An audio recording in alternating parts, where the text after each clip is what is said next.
this part's all just going to get edited out anyway. Yeah, so welcome to the second episode of the DonkCast.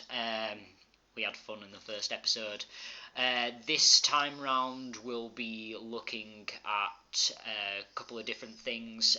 Our general topic for this week was initially going to be Star Wars Battlefront, the franchise, because we did a game last week, Fallout 4 and the Fallout series in general, and I had a similar idea for this week, doing Star Wars Battlefront, because obviously the new one's come out, and reminiscing about the first two, which we all have very fond memories about, and we've all got very different opinions about the newest one, although Tom's the only one who's extensively played it. But today, Fox decided to drop the X-Men Apocalypse trailer, and we watched it, and due to last week, essentially we ended up talking about a full hour about two trailers. We thought we may as well talk for quite a bit about about the trailer, and then because last week we struggled not to talk about everything else involved with Batman vs Superman and Captain America, we thought we may as well do the X-Men movie franchise as a general topic this week. So, we've all got varying opinions on it. Tom's really confused because I told him that we were going to do this as a general topic, and he was like, I can't even remember half these films, so we kind of reminded him, and now he's even more confused. He's just stuck on the continuity, really. Yeah, the continuity for X-Men Fox films suck. So, without further ado, I'll introduce my co-hosts. On my left is Tom. Say hi, Tom. Hi, I'm Tom. And on the far left is Andy. Hey, socialism. Oh, great. We said no friggin' politics. Jesus Christ. Oh, man. We're 3 minutes in and he's already cocked up. Oh, Jesus Christ. I'm just gonna edit that part out. I'm just gonna say on the far left is me, Andy, because I'm a giant cock. I'm just gonna edit in. I'm just gonna edit in parts that it's just like, and what do you think, Andy? You're gonna do that like what was it? Who's that guy called? Michael Rosen, is it? Yeah. Do something like that. Yeah, it is. Don't put a food in a computer. No. Anyway, on your left. On my right is my good friend, what's your name? I'm Andy. Oh, and great. it's debatable whether we're good friends. Yeah, I've used as a good friend.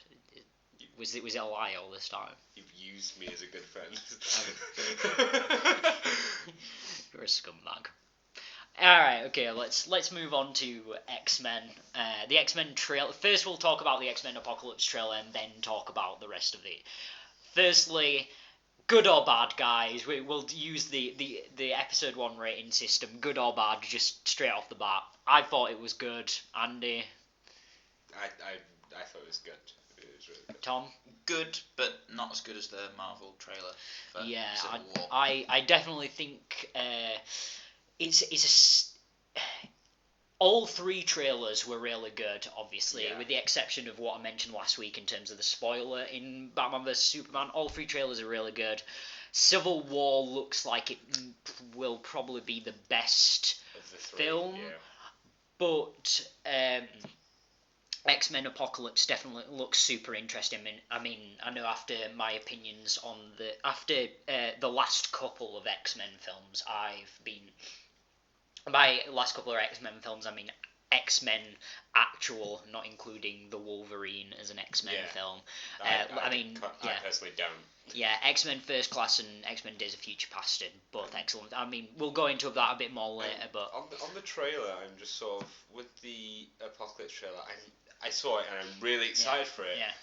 But I'm not as excited as I was when I saw the Days of Future Past trailer. Because for me, Days of Future Past was an amazing film, and the trailer, it didn't give anything away. It was just, I think it was what a trailer should have been. Well, I'd probably say that about X-Men Apocalypse. I think it gave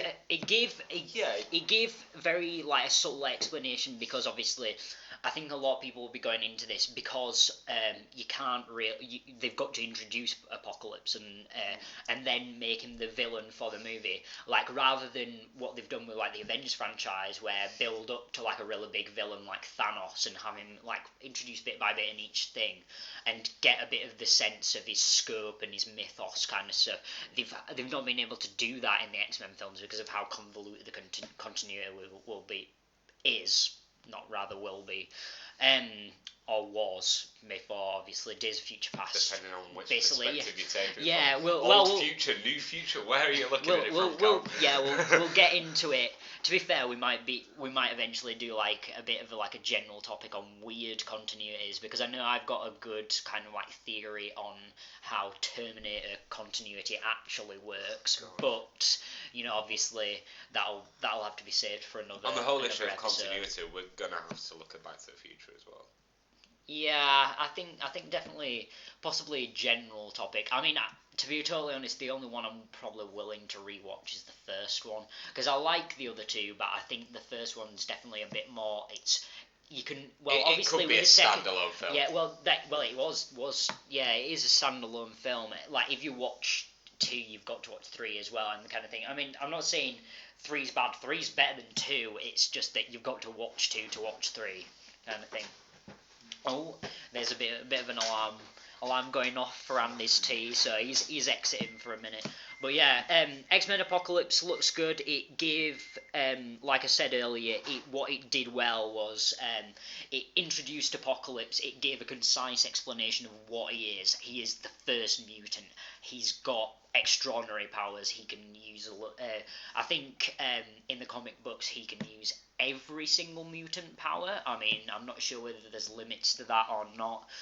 To be totally honest, I've not read that much X-Men. I've read a bit of X-Men, but usually it's been crossover titles that have kind of, had like Civil War and stuff that have kind of like linked into other Marvel characters, so I'm not totally up to kind of scratch on all of my X-Men stuff, but I know definitely what they're trying to do is, and I reckon by the end of X-Men Apocalypse, and Andy's just returned, if you just heard that, by the end of X-Men Apocalypse, what they'll have is the original X-Men team, which was obviously Xavier, Cyclops, Storm, Jean Grey, Angel, Jubilee. I mean, they've got a couple of extra ones like Nightcrawler and stuff, but I think I definitely liked the look of all of them. I mean, I'll just quickly talk about the opening part was obviously the destruction kind of dream sequence that Jean Grey wakes up from, and obviously she's played by Game of Thrones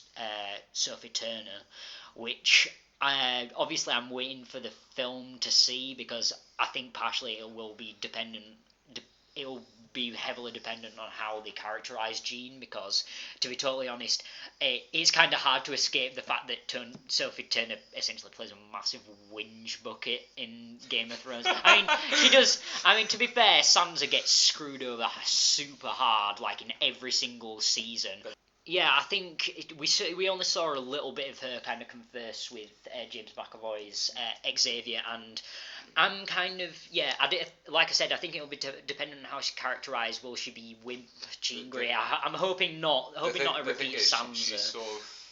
She is going to be sort of incremental to the plot because of the fact that, Jean Grey's just returned to the X-Men sort of scene, and the fact that she's probably the most powerful one there, aside from Apocalypse. It's kind of weird.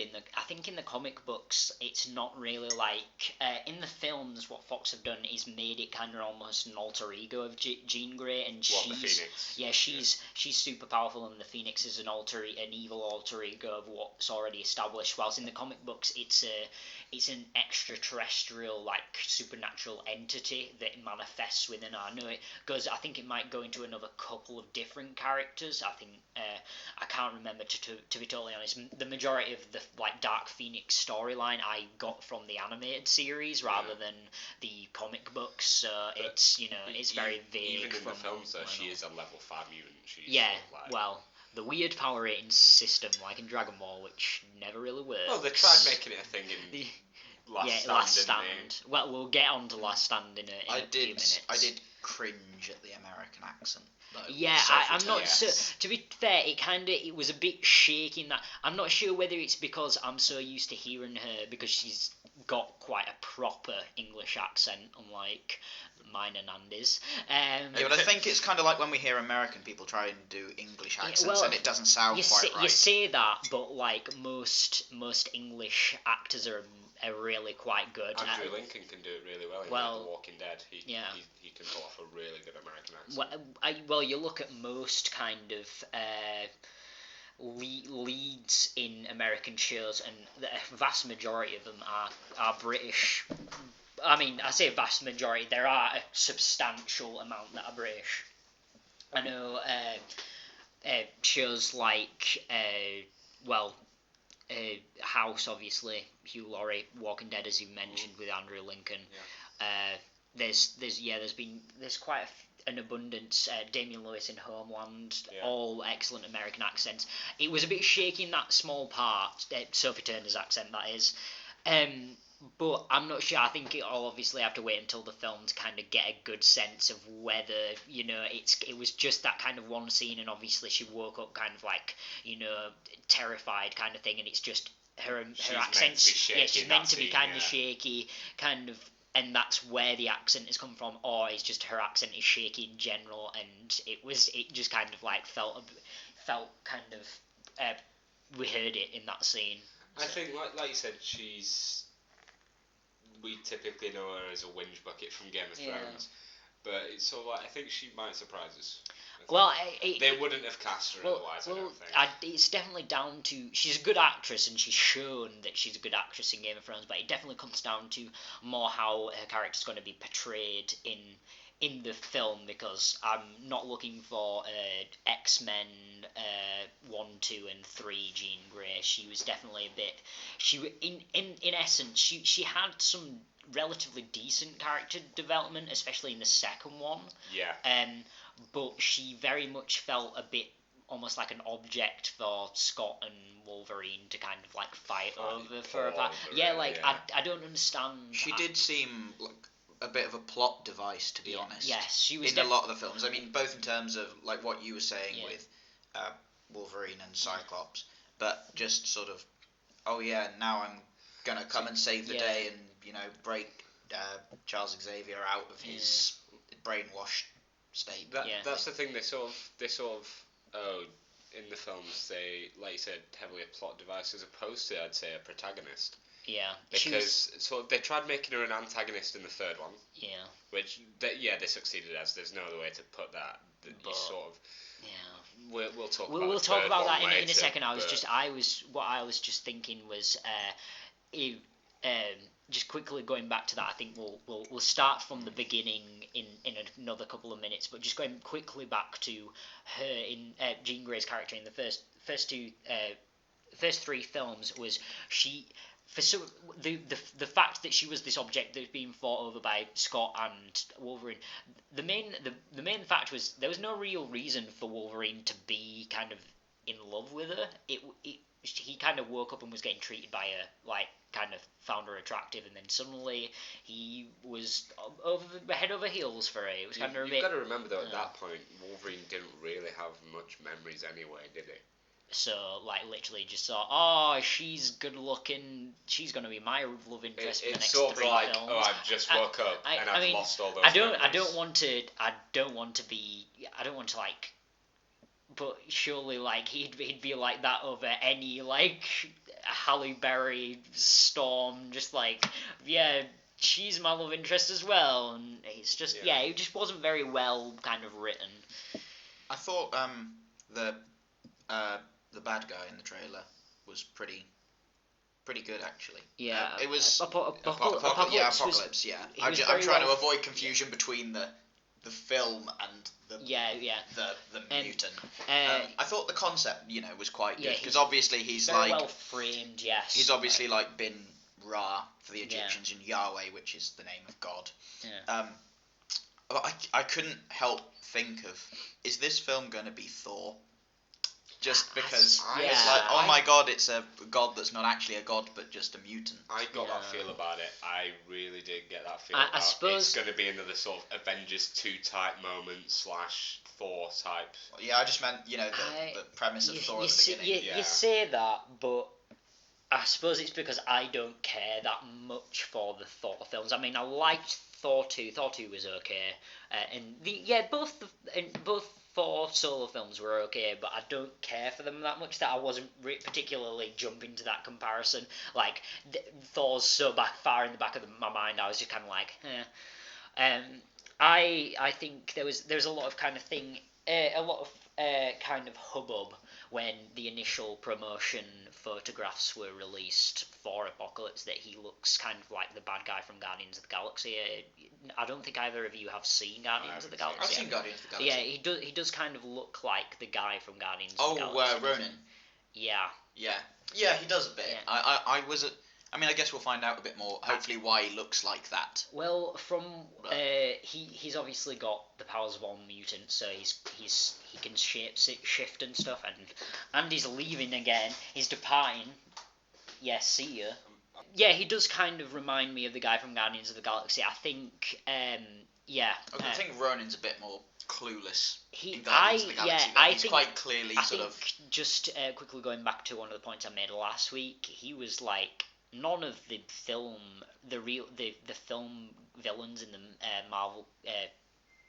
the Marvel film universe are particularly strong. He wasn't particularly memorable. The only part that he was memorable was the dance kind of off at the end, which was pretty. Obviously that was more Chris Pratt's character, Peter Quill, being interesting. Than I was just literally going to refer to him as Chris Pratt because Peter Quill and Chris Pratt are kind of the same person anyway. So, but Well, I don't know. I kind of liked Ronan as a villain because he was more of a political extremist. I mean, I don't want to get too political again, but he's sort of like the Donald Trump of the Marvel universe. He's just sort of a political extremist who's like, says no, China we've got to in many different ways. kill everyone who's not us. I definitely think that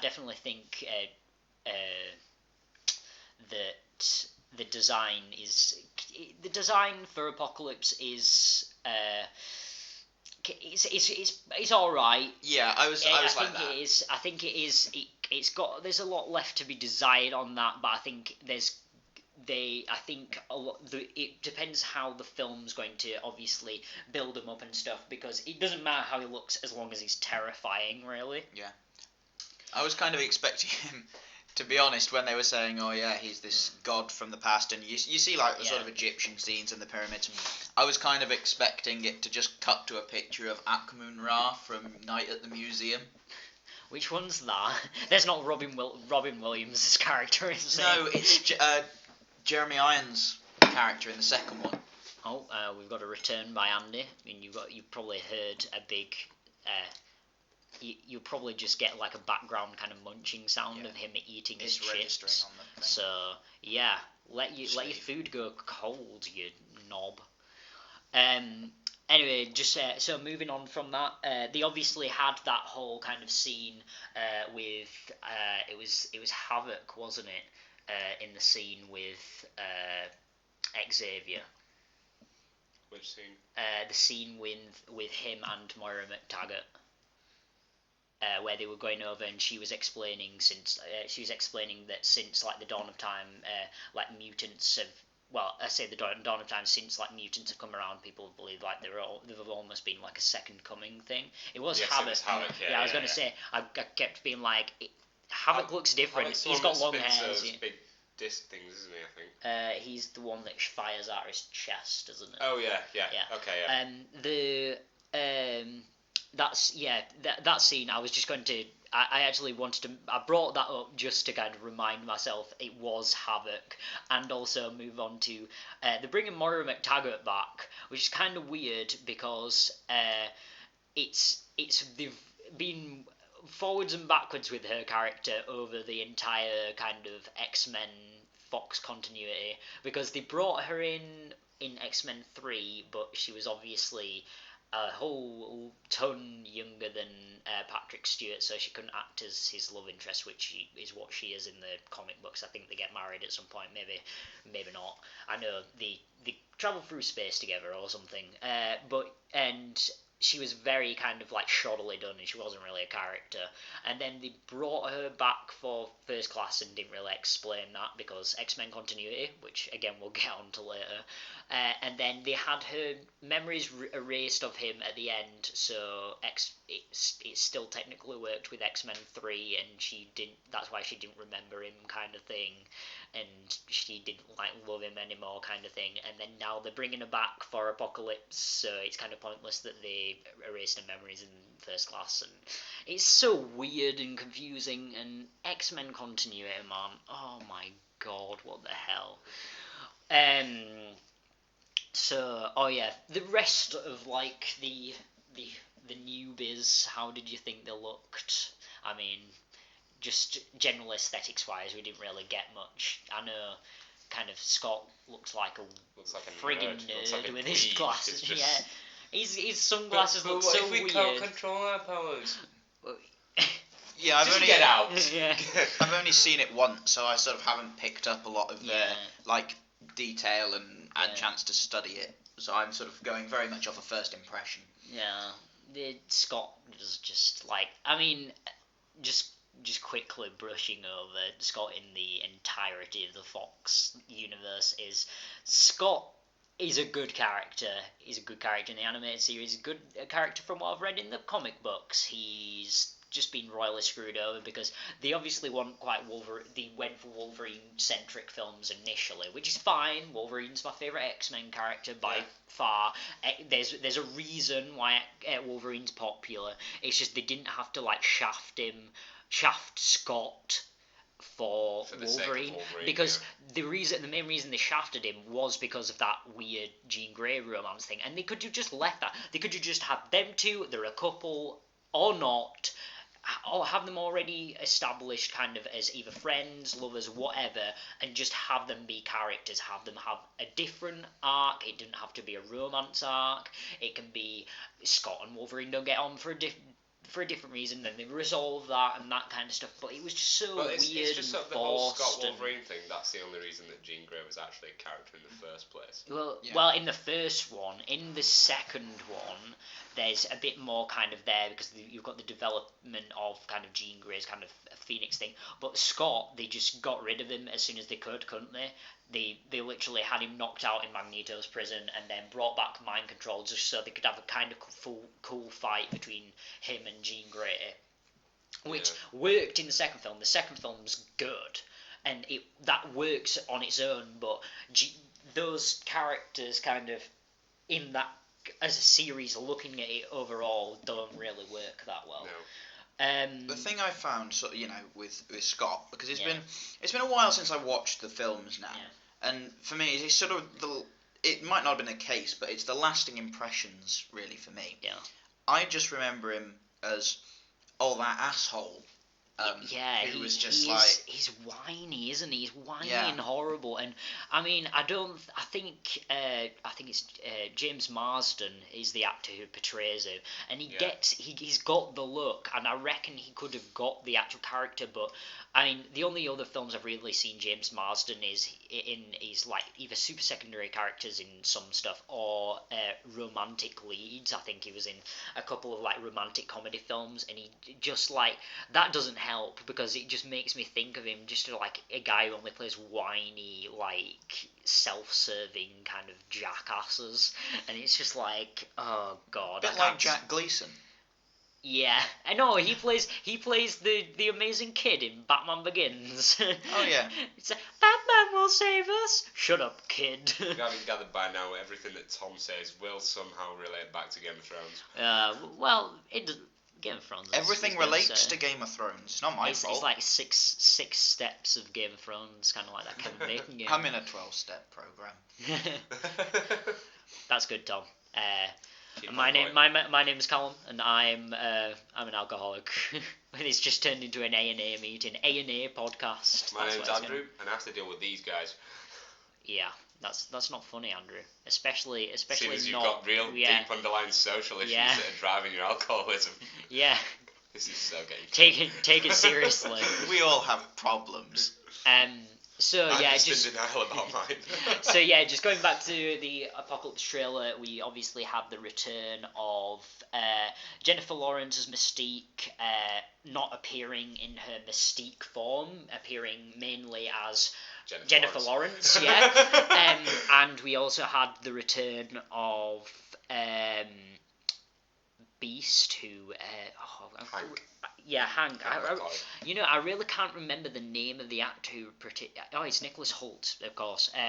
Yeah, Nicholas Hoult, and they had that kind of established that kind of almost semi-romance in First Class, which I thought worked really well. I thought that's why part of the reason why that film works really well, because the character. Beast? Yeah. It works really well in that film. Mystique sort of established a romance with quite a lot of people in First Class, Calum. No, not really. It was Charles. That was never no, romance. It was Beast. Beast. Only Beast. Eric. She never established anything with Eric. I don't know. It was all a bit. It was basically she kind of like ran. From what I saw in First Class, she kind of ran to Magneto because he kind of saw her perspective, kind of thing. Not that she actually liked him. Like they never established anything. The only thing that we've ever kind of, the only thing that was ever kind of actually suggested in the entirety of the thing is obviously in X-Men 2 they implied that Nightcrawler is. In the comic books, Nightcrawler is her son.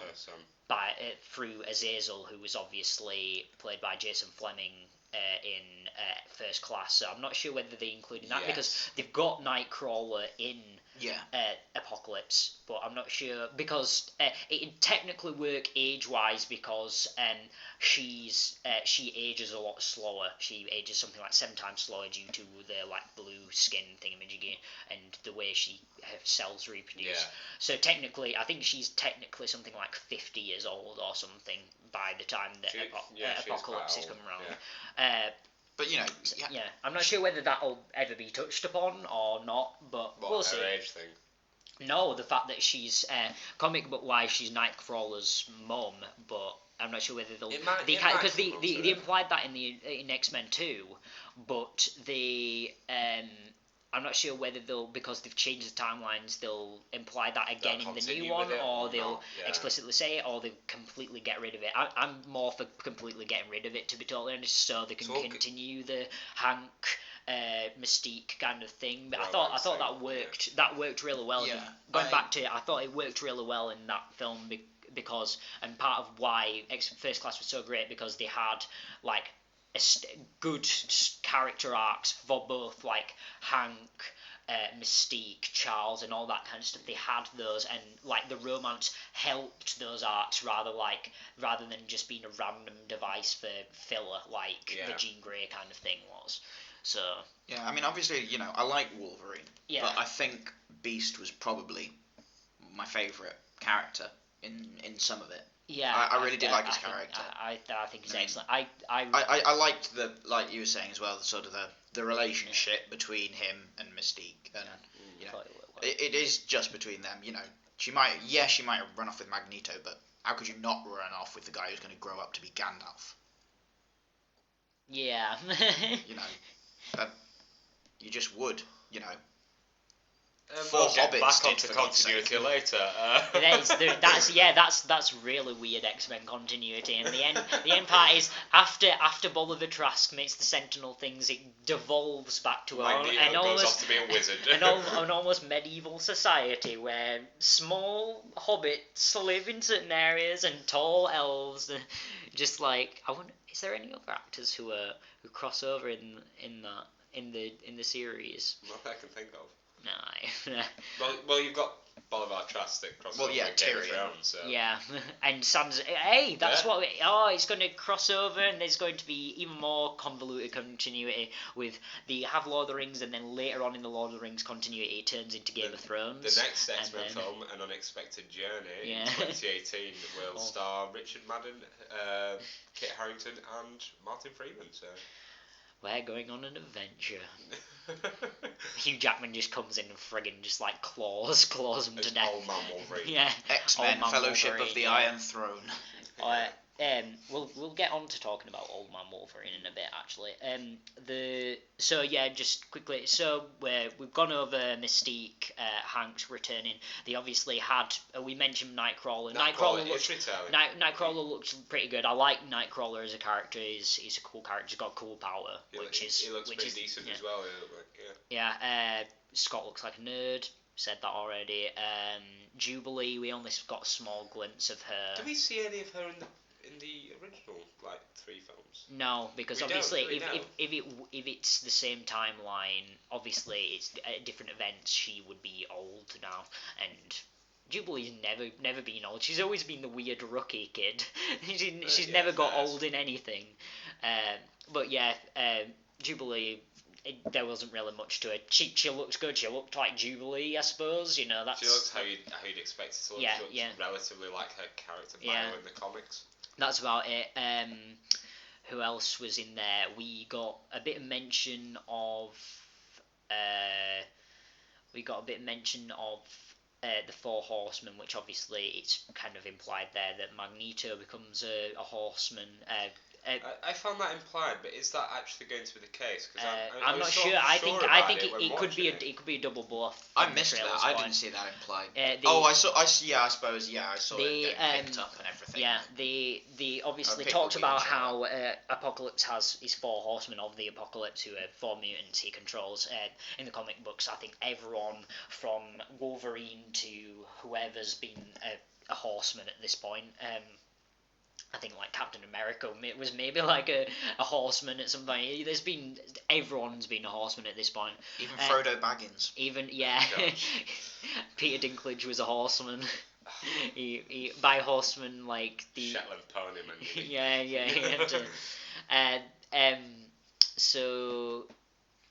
We obviously had the 4 horsemen. We had Storm as one of the horsemen, and she looks good. They've gone for the one of the reboots of the X-Men went for a kind of a new look Storm, going from she was quite a bit of a traditional kind of priestess character who'd come over from Africa kind of thing, but I think they're going a bit more streetwise Storm. I'm not sure. I've not read a lot of X-Men as I've said, so I'm not too certain on what title that is where it rebooted a character. But yeah, she looked pretty good. There wasn't really much to kind of see. We know by the end that she'll probably end up joining the X-Men. I'm not sure how they're going to end. I'm not sure where they're going to go next really with the series, apart from the Wolverine. The Wolverine film that they're doing with Hugh Jackman afterwards, and anyway, moving on. Let's move on from the trailer itself. Let's look at X-Men films in general. We'll start with X-Men, the original X-Men 1 from back in 2000. So right off the bat, good or bad? Good. Good film. Yeah. Good, yeah. Good, yeah. Yeah. I think we're in general consensus. It's not a perfect film, but it's definitely a good film between good or bad. It's got a lot of cool cast selection in it. I think there's no doubt about it. Patrick Stewart and Ian McKellen as Xavier and Magneto respectively are amazing. Excellent The gravitas in those scenes is amazing. They have such, you can tell it transitioned from real life that they have massive respect for each other as people, and now we'll just cut back in here. I've just said here, and that's where we'll cut back in. And by cut back in, I'm leaving all that shit in. They can hear me rant at Andy because he's a knob. Right. Fuck off. Yeah. All right. Okay. So X-Men, good. I liked Patrick Stewart. I liked I liked Ian McKellen. He was a good Magneto, but I really struggle seeing him as a villain in a lot of things. I mean, it might be because of Gandalf and everything. I really struggle with him as a villain. I don't know why. He just doesn't seem a villain to me. Well, I know he's been very typecast in the past, and he still is typecast as the good guy. Like with he plays the aging Sherlock Holmes and everything. And I just think, as a bad guy, he pulled it off, but I just... Well, you see, I don't think that kind of matters, because Magneto's desires are kind of... Magneto's aims, especially in the first one, are quite understandable. Like, that's what he's supposed to be. He's not supposed to be an out-and-out bad guy. He never is. He's always just a different perspective, which is... The perspective is kind of... Xavier's always been like, let's work alongside humans kind of peacefully and stuff, whilst Magneto's always been kind of like, they need to see our perspective, because it's not like he's more urgent rather in his perspective. Like, him changing people, if the machine on Liberty Island worked and he changed them into mutants, would that necessarily been an awful thing? I mean, obviously, within the context of that film, it would have been awful because it was an unstable machine and they'd end up dying. But if he'd actually turned them all into mutants, would that have been necessarily a bad thing? No, not really. What it would have happened is, it'd have changed them into mutants, they would have been like, oh, we're mutants now. Okay, if we vote for this act, we've got to be registered as well, and they get a change of perspective, and that's what he's trying to do. Sort of going back to the whole, he has a different perspective on it. One of the things that comes out, like, not only in that film, but I think it's more obvious in the later films, and Magneto makes more references to it in the later films, that Charles sort of wants to work alongside the humans, but he also wants that element of control of the mutants. Yeah, I think that's very... Yeah, there's a lot of very interesting things. I think the main... Plus, we've got to remember that Magneto, even if he does act irrationally and act immorally when enacting his perspective or whatever, there's a profound reason behind that, in the fact, like, especially when referring to the Mutant Registration Act in the first one, is we get that context of him in the concentration camp as I want to say he's a Jewish Pole. I can't, to be totally honest, I really cannot remember his actual... I know he is involved. He's very much kind of... his origins very much rest in that kind of... the being involved in the Holocaust, but I can't remember, like, many of his specifics comic book wise, but obviously that sense of being kind of like registered and being a number, like he can... That is very understandable why he sort kind of detests that outlook. Well, he detests that outlook, and also kind of it's a reason why he almost kind of reacts kind of instinctively and acts irrationally and immorally sometimes, because erratic, I think. Well, yeah. I mean, we talked about Fallout last week, and his perspective very much reminds me of the Institute. If you've played Fallout, sort of as opposed to sort of a lot of the government's perspective being more like the Brotherhood of Steel, like, I'll kill all the mutants, and Charles Xavier being more like the Railroad, like, no, coexistence. Yeah. I definitely think, just quickly going back to what I said earlier, Ian McKellen, Patrick Stewart, perfect casting, both of those are excellent. I think Hugh Jackman as Wolverine's good. I think he grows into it. I think he works in the first film. I think looks-wise, he looks better in the later ones when he's a bit more... One, his haircut is weirdly more kind of like... His hair to head ratio is better. Like, I know they were going for the classic kind of Wolverine kind of spike thing, but like it's almost like ridiculous in the first and second ones, and it looks kind of dumb. But he definitely like... And plus, it kind of works better, not only in the head-to-head ratio, but also the fact he looks... when he's got older, he looks more world-weary, which is what Wolverine kind of like is. He's not old, like, physically, like, because of his genes. But yeah, he's very much kind of like weather-beaten kind of thing. which looks better. But he's good. He captures Wolverine quite well. His relationship with Rogue is one of Wolverine's relationship with Rogue is one of the most interesting parts of the film, and Anna Paquin as Rogue is good. Although as much as I like that kind of version of Rogue and like that relationship that it establishes in the first film, that kind of father-daughter thing, because obviously she's been outcast from her parents and is looking for someone to confide in, and finds it in Wolverine, and Wolverine finds something in her, like he's been a lonely wanderer for a long time and finally found something to that's kind all of he's known invest in. really, because all his life he's been sort of an outcast until he was found by Charles. So I think and that's done in many ways in all the different films. I like that a lot, but going back to what I said, I'd also like to see a different, particularly if we do get this spin-off Gambit film, I'd like to see a more cocky Rogue, a bit more animated series style Rogue, who's kind of like,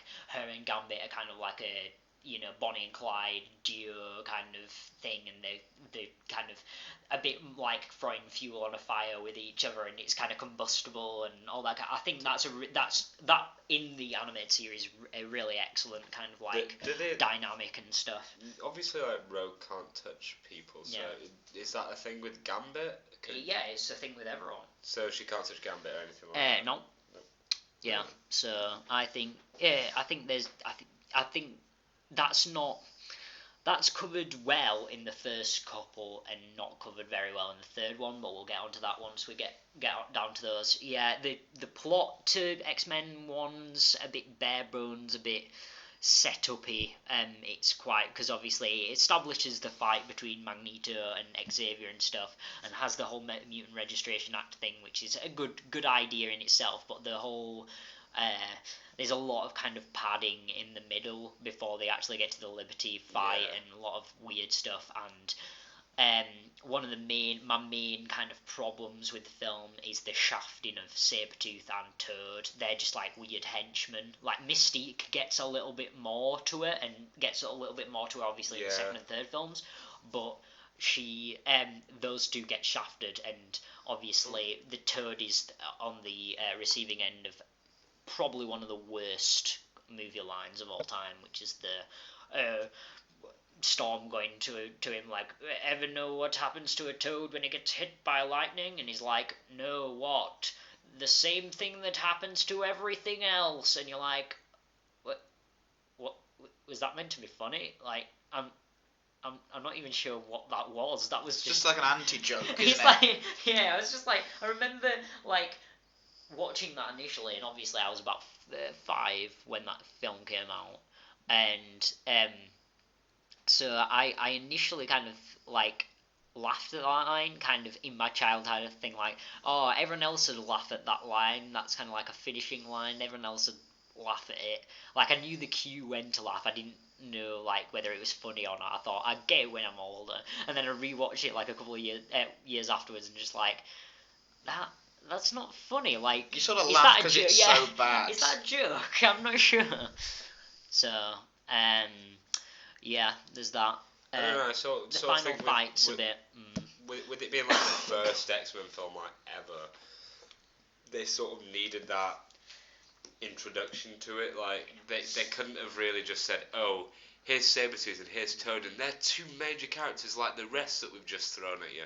Like Charles, Wolverine, Jean Grey, all them. It's I know you say that, but still, they managed to do that. They managed to do that in. I mean, obviously, it's not quite fair comparing it to Batman Begins, being that the Batman Begins is arguably one of the best comic book films of all time. Arguably the best comic book film of all time. That film manages to do that with a lot of its characters, even stuff like Fox, Gordon, like that's what it manages to do with multiple characters. X-Men, yeah, I know what you mean, but in that they should have cut down on other characters then, because really, who have you got? You've got Magneto, Xavier, Mystique, Wolverine, Rogue, Bobby, Iceman, Cyclops, Storm, Jean Grey, Said Beast? Beast isn't in the first one. Oh yeah, first one no. So you've got 9 major characters Did you say Magneto? Yeah, I said Magneto. So you've got 9, and you could probably cut a couple of those out. You could have. Yeah. You could have Scott cut like. and Jean Grey really didn't. Yeah, play that much you could have put those in the background, kind of thing. You know. Jean Grey was in essence. Yeah, I don't know. Maybe they did trying to tempt too much, and that's why maybe they should have just kept Sabretooth and Toad out of that film and just kept it kind of like have generic mutants kind of thing. Yeah. But I don't know. The thing is, it's the same as Fellowship of the Ring. They had 9 major characters, so it's just like both films have like 9 major characters with Gandalf. Yeah. Stop relating it to Lord of the Rings. It's the same continuity, Andy. I don't know what you're on about. The So yeah, X-Men 1, good film. Got its flaws though, some of the characters get shafted. We've talked about Scott, Jean Grey. We've talked about all that stuff. X-Men 2, straight off the bat, good or bad? Good. I think I preferred X-Men, but good. It was good. When I was a child, I did sort of prefer the first one, but rewatching it, I like them both sort of like together. I'm saying good, and I'm also saying it's on par with Days of Future Past as the second best X-Men film. I would not say it's the second best. I'd definitely say it's the joint second with Days of Future Past, because I'll get onto my slight problems with Days of Future Past once we What's get onto your first best then? First Class by quite a big margin. I did really like First Class. It's not that it's not a Wolverine centric X-Men film. It's just every other character. Like if they'd had Wolverine in it, I reckon it might have worked as well. It's just it works with the characters that it had really well. Yeah. And I'd probably say that is one of the best comic book movies of all time. Excuse me.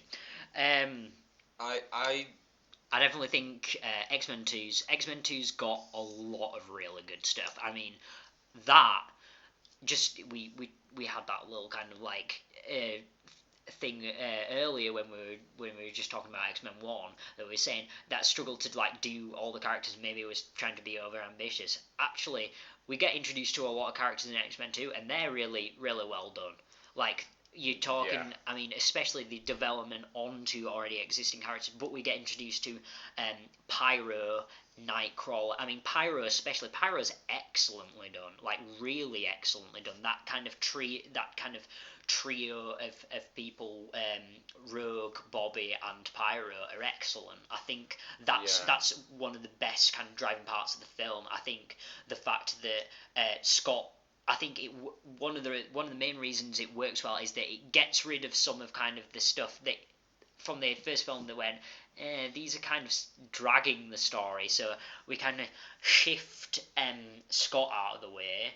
We shift Toad, Sabretooth out of the way, because it's like kind of we started out with them being our first film didn't do a lot with those characters, so instead of trying to retroactively make stuff, we'll shift them out kind of thing and focus on new characters and already established kind of well-established characters and continue with them, which I think it works well. And obviously it establishes people like Stryker. I think Brian Cox is great as Stryker. Didn't he tell Wolverine how he got his claws in that film? No. Well, yeah. Stryker's the one who's responsible for bonding the adamantium to. Didn't he tell him in that film?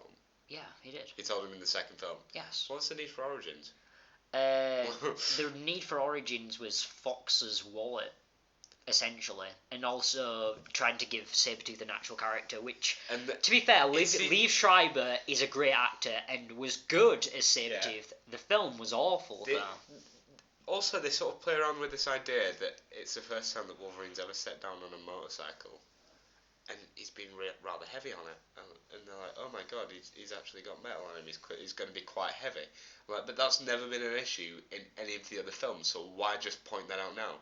What do you mean? When he sits on that motorcycle in the barn, it just sinks, he's like, wow, you must be heavy. It's just like, they never really bring that as... What was the need to bring that in at all? Yeah, and I don't really understand that, because actually, from what I remember, adamantium's like this weird super alloy that's both near indestructible and super light. So I'm not sure why that. I mean, Origins is horrible anyway. So let's ignore that. Jackman's just built like the Rock or something. Adamantium's pretty much like the mithril of X-Men, isn't it? Very much, yeah, very much in the fact that it'll eventually be turned into small links and created into a vest small enough for a child to wear. Lord of the Rings continuity. This episode is going to be called X-Men. X-Men, the Two Towers. Yeah, something like that. X-Men Fellowship of the Iron Throne. Yeah, definitely confirmed that Game of Thrones, Lord of the Rings, and X-Men all happen in the same continuity. Same universe. Yeah. It makes as much sense as the rest of the X-Men. Yeah, to be fair. Yeah, X-Men 2. So just going through it from the beginning, from what I remember, is we obviously have the generic kind of mutants leap forward every 1,000 years thing, and then it obviously goes into just quickly. Obviously, this is relevant to the first film and pretty much all the films. The main X-Men theme, the orchestral one, it is amazing. It's so good. I don't know whether you guys can remember it specifically. I can't. I'll play it for you after the podcast ends, or when we go for a break maybe. And it is excellent. Like it's one of those ones that you go, oh, not only will you guys kind of like recognize it, obviously having watched the films, where you go, oh yeah, that is really good kind of thing. It's an excellent one. Just quickly getting that out of the way, I just wanted to mention it. I'm not sure who does it actually. Probably Danny Elfman. I hope it's Danny Elfman. If I'm wrong, Danny Elfman, I'm sorry, but I'm giving you credit. I'm giving you credit where credit isn't due. Good job, Danny Elfman. You're welcome. Great job scoring E.T. and Jaws and Star Wars and Indiana Jones. Good job, Danny Elfman. Darude Sandstorm. Yeah. Alright. So we have, obviously, X-Men 2 is super X-Men 2 works extremely well because you know what it does, actually. Just going back to, I talked about how X-Men First Class moves away from the Wolverine-centric things, and Wolverine-centric kind of films like the rest of them have been. I'd probably argue that X-Men 2 has a massive Wolverine subplot, but I wouldn't say it's necessarily Wolverine-centric because of the Rogue Iceman Pyro kind of like thing in it.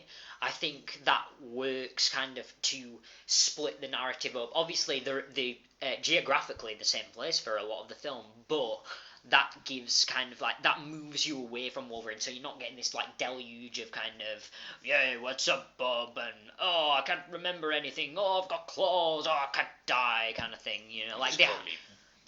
Yeah. This is the one where Magneto starts in the plastic prison. Yes. Yeah, it is. He's arrested at the end of the last one. And, yeah, sorry, I was thinking. He's in the plastic prison, and they inject a fat man with iron. Yes, that is part of the film. We'll get onto that a bit later. Obviously, we're introduced to, at the start of the film, we're introduced to Stryker, who's played by Brian Cox, and is excellent. I mean, Brian Cox is an excellent actor in pretty much everything he's in, but he does Stryker really well. That kind of like, both he is politically, you know, kind of like, he is a political like factor, but he's great at being like political, but kind of like that one of that. The army political type guy who's always a political factor, but says, I'm actually an army guy, you know, not a political guy, kind of thing. He does that quite well. Type, yeah. Tending to sort of being like, yes, I'm all diplomatic, but I'm not really. No, more the fact that he is a politician, but no, he's a politician, but he is like claims not to be a politician. He claims to be like an army guy through and through, when he's obviously not. He's obviously a politician, or a politician tool. That's what Stryker is. A tool. Yeah, he is a tool. Yeah. So we're introduced to Stryker. He's got vendetta against mutants, because every single X-Men villain has a vendetta against all mutants because something. It's because his son's a mutant. Well, yeah. Stryker's actually given a good backstory. He is a good villain. He's elaborated on later in the film, but I'm just commenting the fact that after a while that does kind of get a bit repetitive in terms of being a thing. The bad guy's kid is always a mutant. In what other films did that? Wasn't it like Last Stand? Oh yeah, Where, the guy, the guy like the guy who's created the cure because his son is a mutant. They basically tried doing that. And I swear to God that. And in X2, he's using his son who is a mutant, which is why he hates mutants too. Evil things. Well, no, he hates mutants because his son kept mind talking his wife, and she took a screwdriver to the temple or whatever. She literally graphically says she took a power drill to the side of the face thing and killed herself. So it was kind of a bit it's whoa, this is a 12, you can't talk about that. But yeah, we're introduced to Stryker in the beginning. We then move on to Wolverine, who's obviously, he visits Alkali Lake. He completely misses the giant underground base, which they end up finding at the end. Yeah, I thought that was a little bit silly. Well, you say, I love the film. You say that, but I think it kind of works, because really he would have no idea it's really there, to be totally honest. Realistically, we're talking. I think narratively, I'm not sure whether it works narratively or not. I don't think it doesn't work, but I don't think it works at the same time. It's kind of like a halfway. You thought he might have looked around a bit, Well, he does. He's just he can. I think the underground base is moved somewhere. I'm not entirely sure. I know it's definitely in a different. It's in place, the dam. Yeah. Here, in the actual film, because it supposedly wasn't originally. Yeah. So yeah, we're in. Wolverine obviously returns. We kind of get the kind of re-establishment of Wolverine Rogue. That continues. That's also continues being a great part in the first film. Is a great part in the second film. We obviously have the establishment of kind of Rogue and Iceman being a thing, and their friendship with Pyro, and Pyro is kind of like a loose cannon kind of thing. Yeah, there's a lot of good stuff set up in the beginning, and then obviously that ramps up with Stryker attacking the Xavier's mansion. Obviously after Scott and Xavier have been nabbed by Stryker earlier whilst visiting Magneto. Yeah. Who, of course, Magneto is also being mind controlled by Stryker. Jason, I think. Jason. No. He's got the drug thing that goes into the back of Magneto's neck, doesn't he? That's how he forces him to tell about the plans for Xavier's mansion, and that's how they end up attacking. And that scene where the attack is great, and the part where Iceman freezes the thing and freezes the corridor and creates that ice wall, and Stryker and Wolverine are on the opposite sides. That's an excellent part. That's a good scene, yeah. They obviously they leave Jean and Storm are tracking Nightcrawler because he attacked the president whilst mind controlled by Stryker earlier in the film. Yeah. They find him, and obviously that scene's pretty good, where they kind of convince him, and in that church, they bring in the kind of Christian theme of Nightcrawler believing he's like a devil kind of thing. I think that's kind of rather an excellent kind of idea. The fact that he's terrified of himself. They said earlier on, in the comic books, his father is Azazel. So yeah, yeah. obviously the next part is they end up at Bobby's house, and his parents don't know he's a mutant, and they have that really interesting, like, it's an interesting look because they don't really it's kind of touched upon slightly in the first one with Rogue's parents, but they never really actually like properly like tackle that. And there's an excellent part where Bobby asks like his mum, "Oh, what do you want me to do? What do you want me to do about it? Like, I can't help it." And she turns to him and goes, "How have you tried not being a mutant? Like he's gay." And it's like the old argument that "Oh, have you never tried just not being gay?" kind of thing, which is a really interesting I comparison. sort of feel that you needed to justify that a bit. Yeah, it was sorry, it was a bit of a it's a relatable. It's completely right. It's because it's quite something interesting. new to them as. Well, no, like it's not. It's just the kind of the whole idea of like mutancy being in their family, that sort of thing. That's.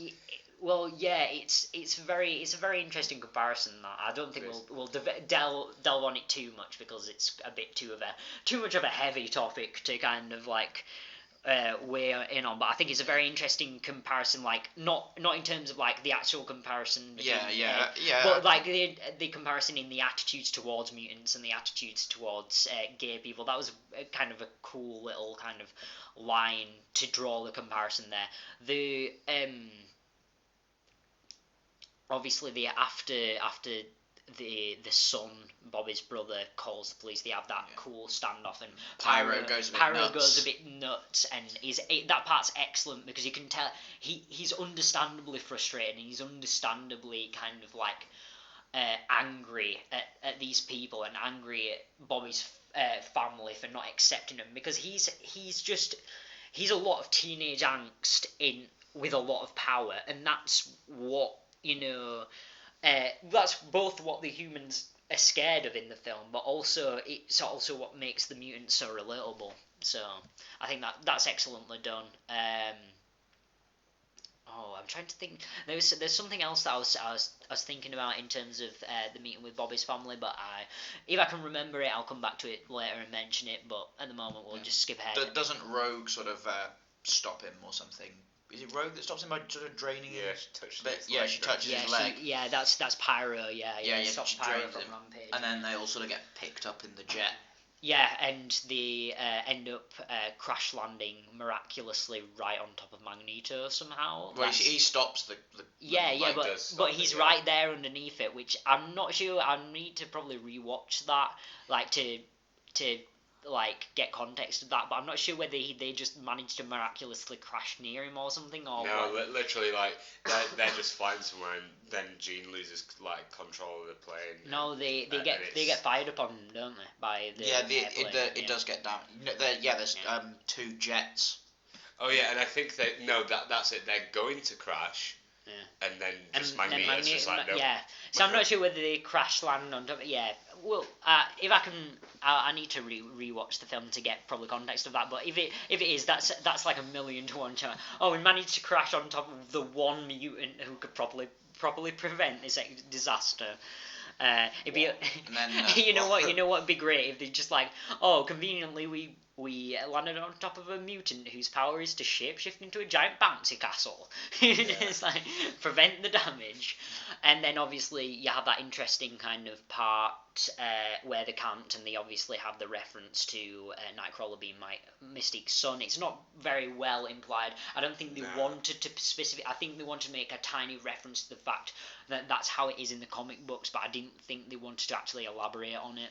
No. And then they have Pyro first kind of like getting along with Mystique and Mystique and Magneto, and I think that's really interesting because it tell you what, it shows the comparison between Magneto is essentially teen angst, isn't he? He's not very kind of like said he was kind of irrational.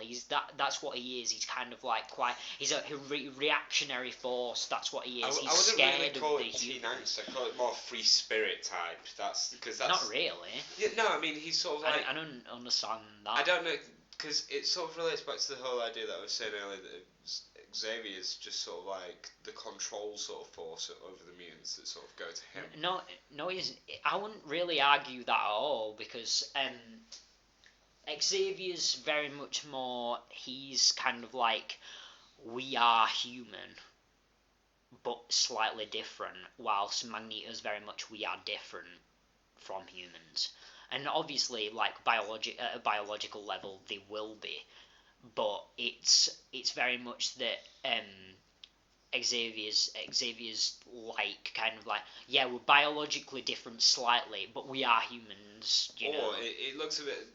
In some sense, it could be looked upon like Xavier's trying to make them like normal human beings, but they are different. So it's sort of like, can they ever be normal? Because they always have that genetic difference to what I refer to as normal human beings, like you or I per se.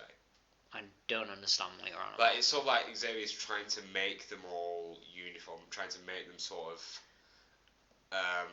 trying to turn them into the same thing as humans. Because then there'd be no point in his school. His school's like a safe haven for people who feel like they're scared.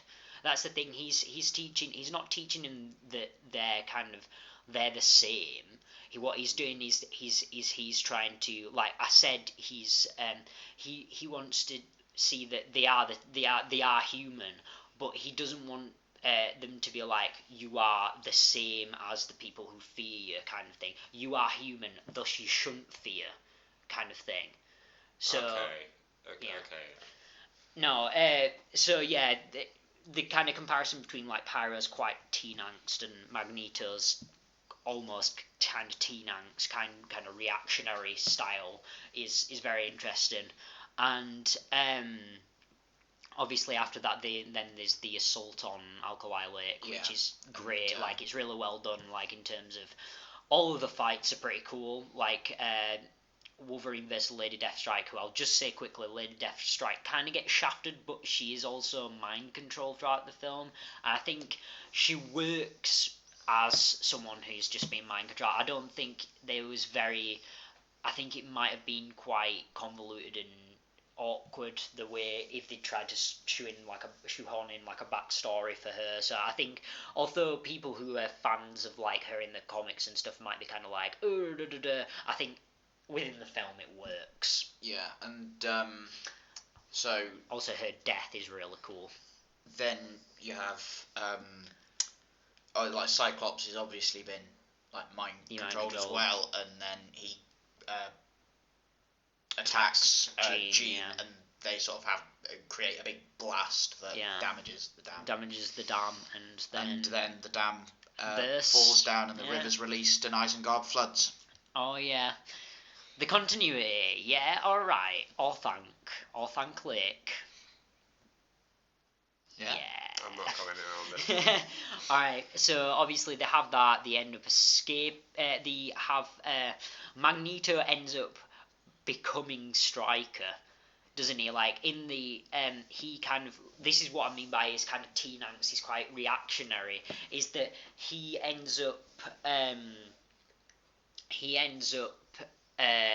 doing what Stryker does, doesn't he? He goes from wanting to change the humans' perspective to wanting to kill them. Yeah. Essentially, what Stryker does. He gets Mystique to turn into Stryker and convince the kid to.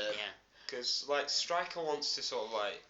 Doesn't he want to kill all the mutants? He wants to kill all the mutants. And there's he's sort of essentially like Hitler. That he's one evil. Then there's the other evil, Magneto, who wants to kill all the humans. And then there's just like Charles and the X-Men who are just like, why can't we just get along? Yeah. Well, that's the thing. It's kind of I just said Stryker's kind of like Hitler, and that's kind of ironic, especially since Magneto essentially turns into Stryker, which means Magneto is essentially turned into the person who made him hate humans because of obviously his experiences in the concentration camp. There's obviously shown kind of at the start of X-Men 1. Yeah, obviously they have that. I think the whole Jason, Stryker's son, it gives Stryker a real good, a good backstory and also understandable motivation for his hatred. I think he's both acted really well and kind of his character's developed really well, and the relationship between him and Xavier is kind of in those scenes together where Xavier's been captured is extremely well done. obviously, so they end up escaping. Pyro obviously ends up going with Magneto and Mystique. That kind of like completing his like story arc. I think that's really well done. And then obviously Jean dies, which is kind of weird. Spoiler alert. Yeah, it's kind of weird because it's from 2003. If they haven't seen it, it's kind of weird that because they have a part at the end where like Wolverine's like, why did she get off the plane? And Xavier's just like, because she made a choice, and like, yeah, fucking stupid choice. Why didn't you just do it from inside the plane?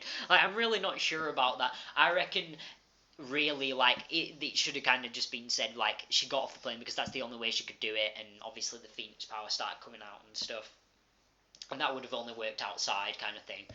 And then obviously she dies. There's the implication that the Phoenix is coming, kind of thing. And yeah, you see like the Phoenix beneath the lake thing, don't you? I think and then obviously it ends. I definitely think going back for it there. Yeah, it's definitely my second kind of joint with Days of Future Past. Yeah, I remember it a bit better. Yeah, now. For I me, think it's quite third. That film's like third favourite out of the X-Men series. Unfortunately, we're going on to the least favourite next. Oh god, X-Men 3, the Last Stand. Yeah. Good or bad? Jesus fucking Christ, bad, man. It's just awful. Just bad. I think it might be one of the best films like I've ever seen. No, it's fucking terrible. It's fucking... You know, actually, before we get into this, because we're getting into this, do you want to take a short 10-minute break? Yeah, definitely 5 minutes. So before getting into the terribleness, we'll be back in a second. And we're back for part 2 of round 2, I suppose. So, just before that break, we were heading on to the third film, X-Men 3, The Last Stand. Yeah, we all said it was bad, and there's many reasons for that. We're going to skip over most of them, to be totally honest. We don't want to talk about this film all that much. Well, let's just say the first thing being that, I mean, obviously, I know they got the kind of guy got Scott out of the way in the second one, but just killing him off in the opening part is just, it's such a weak thing. Yeah. You know what they should have done? This is the time they should have started doing the character development for him, now that Jean's gone off on the run. Not just like, oh yeah, let's just kill him. I have no character development no one because likes she's not him. in my life anymore.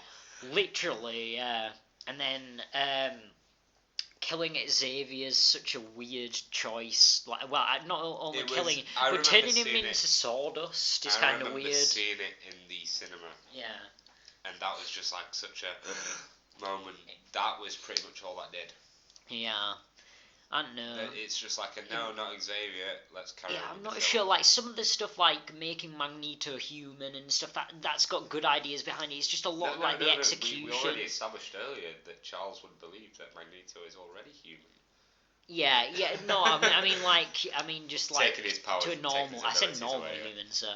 I was just that's kind of good. I think the whole him moving the Golden Gate Bridge part is amazing, but a lot of the rest of it, I mean, the friggin' Vinnie Jones as the Juggernaut's just weird. I really want to see that scene where they're in the base, sort of at the end. You know, Juggernaut's after the kid chasing whoever it is. Who's Juggernaut? It's Ellen Page as Shadow.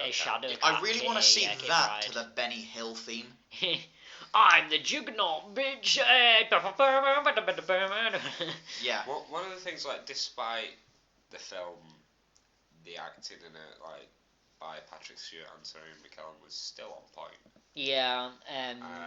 Hugh Jackman's still good as Wolverine. They were all like really good. Even they shafted Mystique for some reason. They made her go back to being human, which didn't make sense. Like, I have no idea. No. Like, I don't know. Even as a villain, I would say that Jean Grey she wasn't a bad character in that film. Yeah, she wasn't too bad. Well, she was Phoenix in that film. As opposed to the other films where she kind of went around being moody, Scott and Logan. She just went around being moody, though. It was literally like her superpower was being bipolar. So is the Hulk's. What's your point? No, that's only ever one thing really. It's I'm Bruce not Banner a when he's huge not. Hulk fan. I know you are, but I like Hulk quite a lot. Yeah, I like Grey Hulk. I'm a Thor fan. Grey Hulk. Thor sucks. Nah, I'm joking. I like Thor. I'm not gonna say mine. Which is yours? I'm an X-Men fan. I like X-Men. X-Men No, are but good. like real Marvel. Oh, X-Men is real Marvel. What he means is not Fox Marvel. All real Marvels have curves. Like purist Marvel. I don't know because I've only seen fully the Iron Man films. I've not seen Thor 2. I haven't seen any of the Captain America. Well, I guess I'm just a Norse mythology fan, to be honest. Let's move back to X-Men 3. No, let's not. Let's not. Just to abbreviate that Norse mythology fan, the abbreviation technically for that is nerd. Says you talking about Wait, the wait, X-Men wait, wait, films. wait. Sorry, can we leave the silence for a Wait bit? for that tumbleweed to pass. Don't look at it. Don't. Andy's brain just dripped out of his nose for those who I'm cannot sorry, see I this, wanted a this bit of is silence for myself just to appreciate how juicy that one was. It wasn't very juicy at all. Is it like juicy fruit That was run out after about 2 wasn't minutes? it wasn't juicy fruit. You know what that was? That's like an orange that's just been left like behind a fridge for 6 months, and you just find it and you're just like, I'll make orangeade with this. So surely like It used to be tangy. Norse stuff at the minute is. It wouldn't be as tangy. far There'd be from no juice in nerdy it. as you can get. That's the point.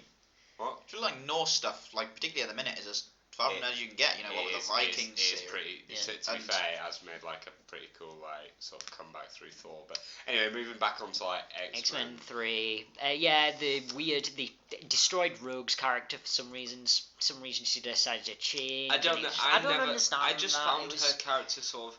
I don't know whether it was because I was young at the time, but I found her. I say sort of annoying. I just like. She was annoying in I kept thinking, what the hell is the point in her? Just what does she do? She can literally leech people's life out of them. I mean, in the comic books, it's sort of like she takes. I don't know whether this is given in the films or anything, but she leeches the powers off mutants, but she leeches the life force out of humans. Yes, that's what that's what it's more like in the comic books. Whilst it's a bit more life and power from mutants. Yeah, although it does obviously once she gets the powers, if she keeps holding on, it is life as well in the comic books. But it's a bit less. It just makes me wonder what is the point of her.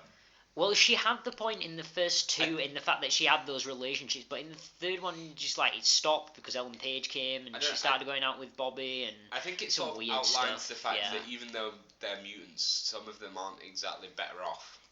I don't know. It just doesn't make sense. She sort of quite literally, with her power, you know, sucks the fun out of everything, and I kind of feel she did that a little bit because one of the things that I found with the film, it's a long time since I saw it, but it just for good reason. It seemed to sort of try and deal with too many things, sort of different things and at once. Yeah, like it introduces a load of new characters, but doesn't. Them. It introduces a bunch of new characters and doesn't really.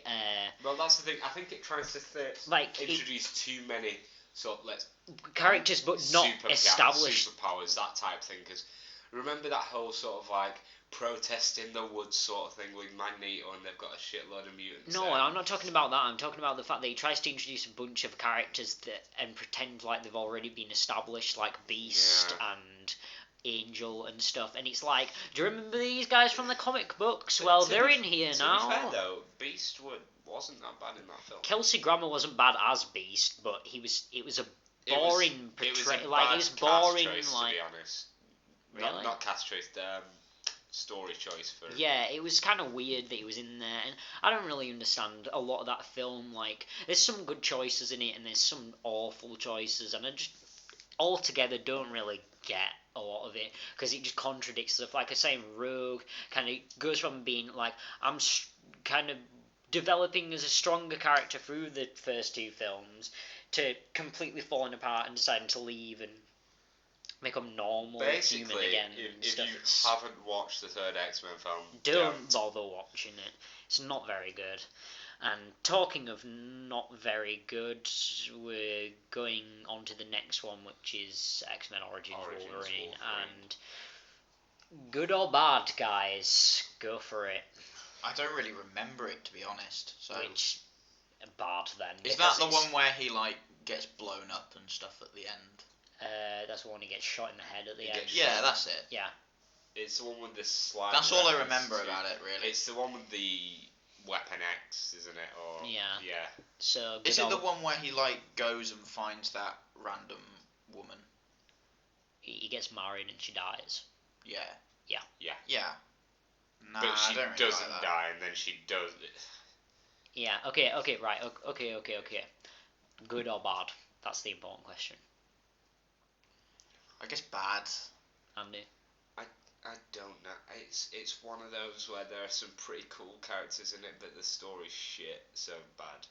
I'm gonna go bad, mainly because the absolute train wrecks that are Gambit's character, which is just some weird guy who's in a bar somewhere and decides to follow Wolverine for some reason, and I'm not entirely sure what he is. He's just some weird hat guy. Like, he's not actually Gambit. He's just a hat guy, and he's like, I'm Remy LeBou, and just like shoots cards and stuff. And it's just like, that's not Gambit. It's not even capturing the essence of Gambit's power. That's just It's just like you've stuck a name, you stuck cards on him, and he's that's not Gambit. And then it's a blackjack dealer. obviously, let's not forget a couple of more things. Firstly, Will.i.am as a character. Yeah. Will.i.am's amazing cameo in it. Loved it. I mean, to be fair, the idea of the character, cool. The portrayal, not so much. Will.i.am. It worries me that like the only thing I remember about this film is Hugh Jackman Lumberjack. Lumberjackman. That really says a lot about me, I guess. Hey, but, you know what else that it can link into? End of Dexter. In the end of Dexter, he goes off and becomes a lumberjack, and that's continuing on. It links into Lord of the Rings: The Two Towers, where Saruman tears down all those ends. Yeah, Saruman becomes a lumberjack. Yes. Yeah. That's feel disappointed that you didn't get that one, Tom. No, I was going to say it actually. I was going to compare it to when they were in front of Fangorn, and it all goes to shit. And he's just sort of crawling around like Grishna, my mates are dead. Anyway, just going back to going back to what I said. Obviously, Will.i.am's amazing portrayal. That's why it's bad. But also, let me finish. Let's not forget the abomination that is Deadpool in that film. Oh, yeah. That was the Ryan Reynolds thing, yeah. Oh, I remember that now. No, we don't talk about that. Deadpool, for anyone who's not heard of Deadpool and not read any Deadpool is essentially a guy who's got the same powers as Wolverine, essentially. He's got accelerated healing factor, and he's a mercenary, and he's known for being an asshole and being sarcastic and witty and all this kind of stuff. Bunch of like one-liners kind of thing. And he's a dead hand with swords. He's really cool with like swords, isn't he, Deadpool? And he's always got those swords in his well, guns mainly, but okay, yeah. But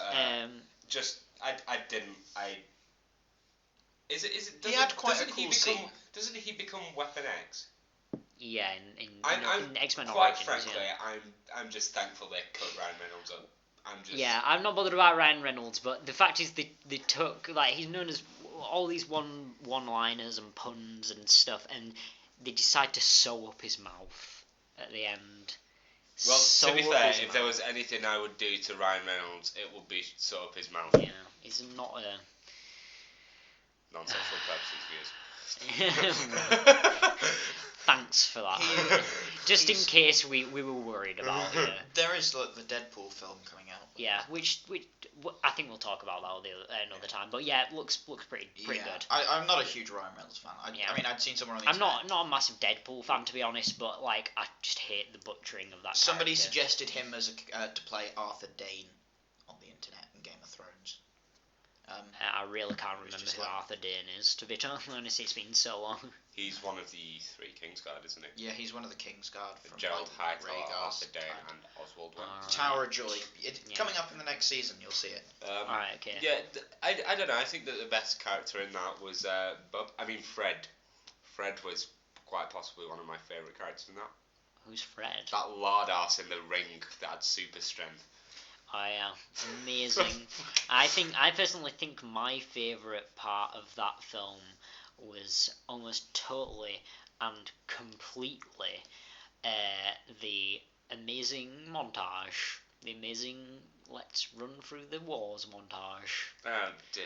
Yes. That part is actually pretty good. Like, to be fair, but it's so cheesy. It's just like it starts really off with the weird flashback of the new kind of the part of the new kind of Wolverine origins, because obviously originally it was never really given specifically, but obviously since the reboot where he's now got bone claws and stuff, they did the whole original thing where him and like Sabretooth, obviously having always been kind of like brothers, but he kind of give context to that and put them in like the 1800s and kind of stuff, and then goes through the entire wars montage, like the Civil Wars and Vietnam and World War 1 and 2 and stuff. And my favourite was Hugh Jackman, Lumberjack.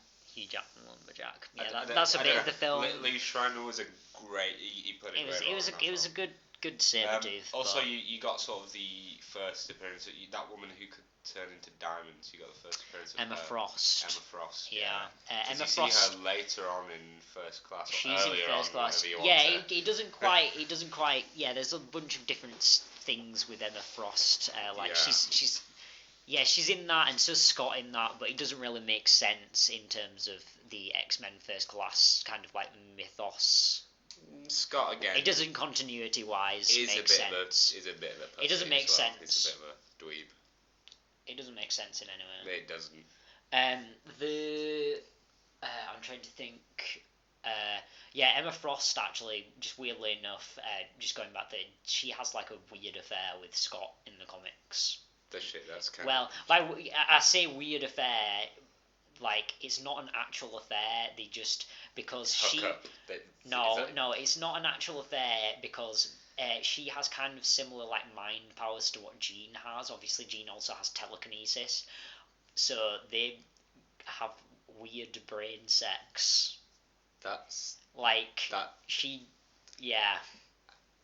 It's not actually like physical at all, but then Jean uses her powers to walk in on them brain-wise. Like, if they're... Yeah, brain-wise, she stumbles into the room, discovers them brain-sexing, and then physically walks into a room where they're sat next to each other, brain-sexing. It's really weird. It'd be so much more efficient. Yeah, that's like... I wonder how that works. It's just like a wet dream for the guy. I mean, I could have brain sex. I mean, done. Just that sort of thing. It's really. I'm done. God, yeah. Oh, Andy, you made a mess all over the podcast table. My superpower is donks everywhere. All right, okay. Let's move on from X-Men Origins chronologically next. The Wolverine. No, chronologically, next film made was First Class, and as I've said before, we'll not get into it in too much detail because I think we all agree that it's one of the best films, and we don't really have to kind of. I think I might agree with you that it was probably the best. I think it's my favourite. Yeah. So I've seen it a few times, so. Yeah. I know it's not really needed, but good or bad. Good. No question. Alright, okay, we can pretty much move on from that. Story-wise, good. Character-wise, good. Plot-wise, good. Cuban Missile Crisis. Cuban Missile Crisis, it takes place in an interesting era. All the casting is amazing. Like, James McAvoy is great as Xavier, and he's also great in the linking to Patrick Stewart. That's the thing, you can actually believe that, like, Michael Fassbender and James McAvoy are the same person or will grow up to be Patrick Stewart and Sarah McKellen. The casting is so good in that film. So they've got all that. They've got all the characters and stuff. So it's basically like American kids stopping the Cold War escalating. Yeah. Essentially, my favourite part of that film definitely is the scene where Eric turns the satellite. and Xavier's trying to get him to remember like a really peaceful moment, and he remembers a part with his mother. I think that part's excellently done. It's I mean, Michael Fassbender's acting is fantastic in that. So all the character arts, all that's good. We'll move on now, I think. Going back to favourite scenes, my favourite scene in that movie is actually where James McAvoy's trying to pick up someone in a bar. Yeah. Just. And it's isn't it Moira McTaggart that? I think it might be. Yeah. Because we did mention her earlier. He was trying to pick up someone in the bar after just talking about some sort of thesis. That film makes me like Xavier so much, because I'm just like he's cool. He's got a bit. I sort of like in the films preceding it, I sort of saw him as he's your like a father figure. Yeah, well, that's everyone. the thing, but he's not really like a character. Like, he's like a father figure, but he's not really like that kind of, character that you're like, oh yeah, he's my favourite character kind of thing. Whilst in X-Men First Class, he was very much more a protagonist kind of thing. I don't know, that's the sort of same persona that Patrick Stewart gives off, like the father figure, that comes through there, but also like it's very underdeveloped in the fact that he still has a lot to learn at that point as well, which is kind of why you sort of fall in love with the character development, sort of. So anyway, let's just move on from that. We like that. Wolverine, interesting. Not a bad. It's not not a bad awful. Film. Are we gonna do the goods and bads? All right, okay. Good or bad? Good with a few buts. Is it huge? I enjoy it. I enjoy a few butts. Some tight lumberjack jean butts. I enjoy a few butts. You, Andy? I'd have to say good. Just good or bad? Say it. Say your opinion now. Good. I'm gonna say bad. I'm gonna say bad because I've watched it once and I don't ever really want to watch it again. Actually, I'm gonna follow you on that. I actually want to watch it again. Like, I don't think it was a bad film when I watched it, but I don't particularly ever want to watch it again. I like a lot of the kind of like the scenario. I'm not too bothered about the weird Silver Samurai fight at the end. I like Wolverine having his powers taken away. I think that's cool. I like. I can't remember her name, but the mutant that helps him, the Japanese girl. It begins with Y. Yeah, I really can't remember her name, but she's was... a cool character. You see that. Obviously, his love interest in that is Mariko, who in the comic books he had a wife called Mariko and she was murdered and a bunch of different stuff, but she's kind of a reference to that, but she's so much more of a bland character in that she's not really anything special or anything. She's a plot device. She's kind of just generic plot device kind of thing, and then they end up weirdly falling in love for some reason. I don't really get it, and then when really like her like friends, like the mutant one, she was much more cooler kind of thing. So I don't know. But it's just wasn't very interesting overall. On the topic of sort of not being able to remember that person's name, I found a lot of the characters had similar names some of the time, and particularly because I was watching it without like the subtitles. Yeah. I had to get a copy of the script up so I could see what the Japanese was saying. Dear, that must have been awful. Yeah, I had to read half that film. See, I sort of got to the readerine. that works. Yeah, cut that. No, never. Silence, never cut in that. There was, I don't know, I found like, the first time I watched it, I found like one, it's just like, it didn't have the subtitles, and I'm like, no, I'm finding one with the subtitles.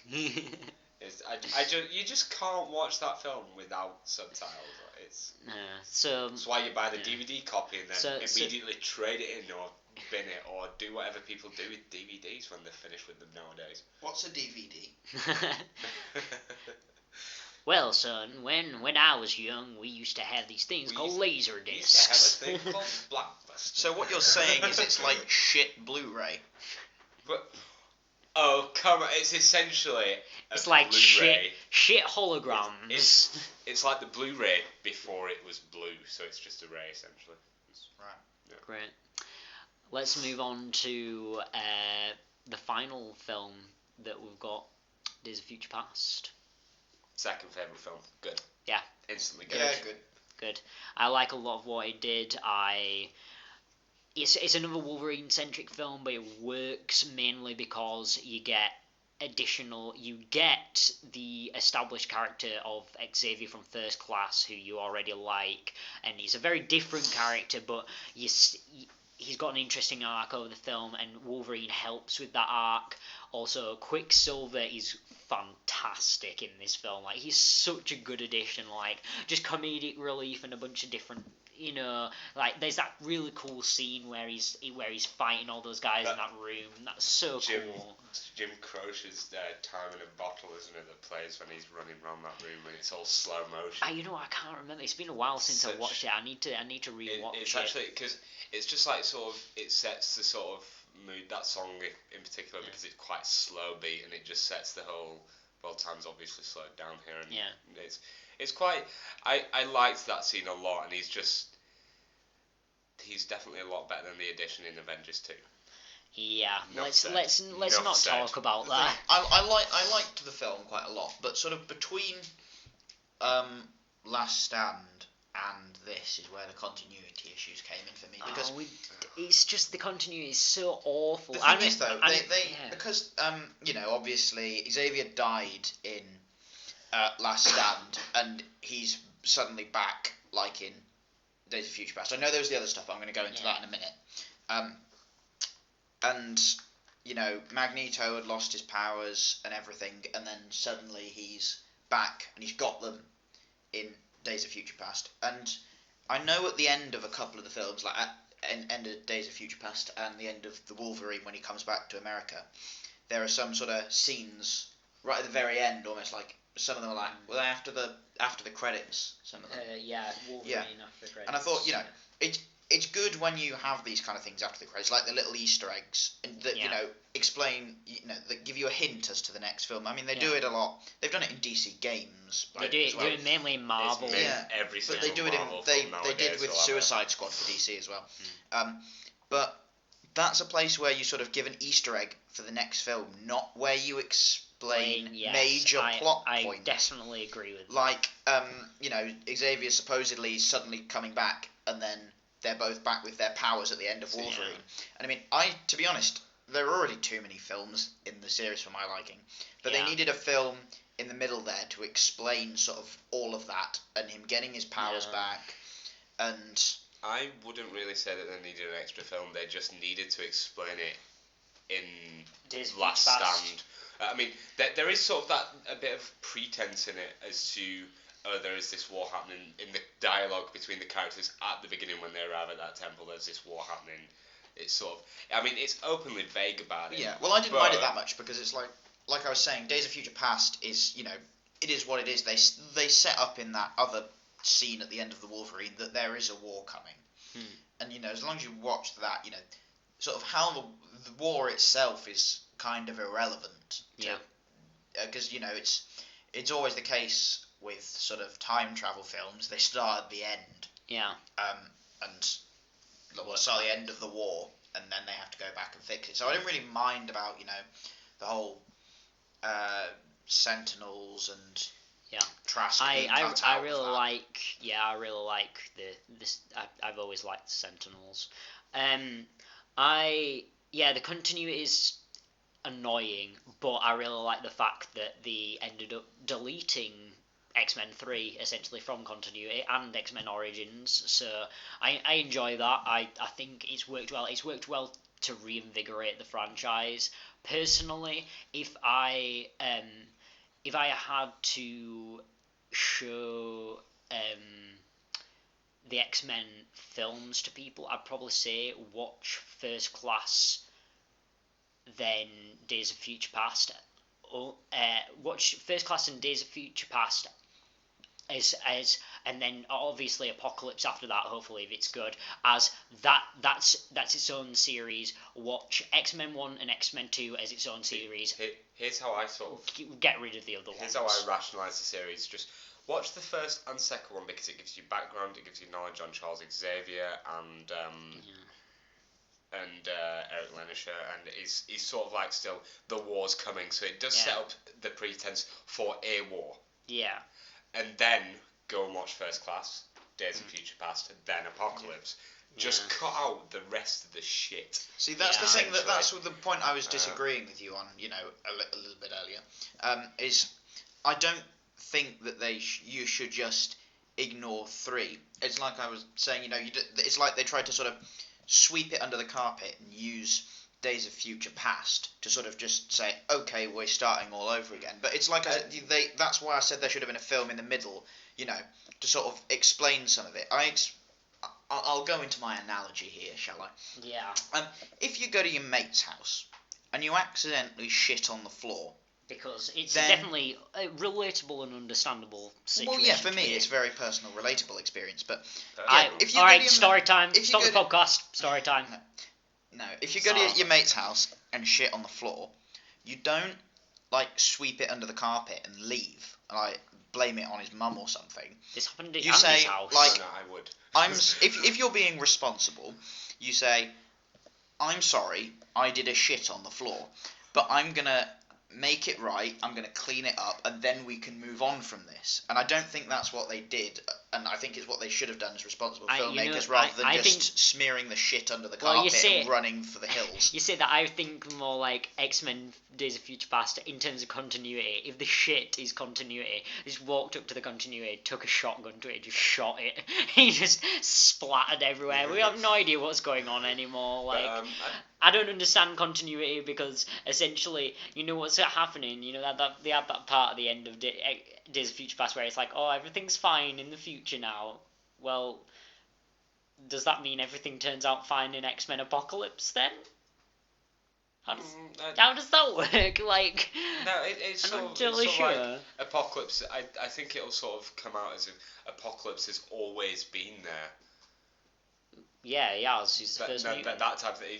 He's always been there through no matter which sort of timeline you. Yeah, no, I know, but that's the future of people in Days of Future Past and X-Men Apocalypse.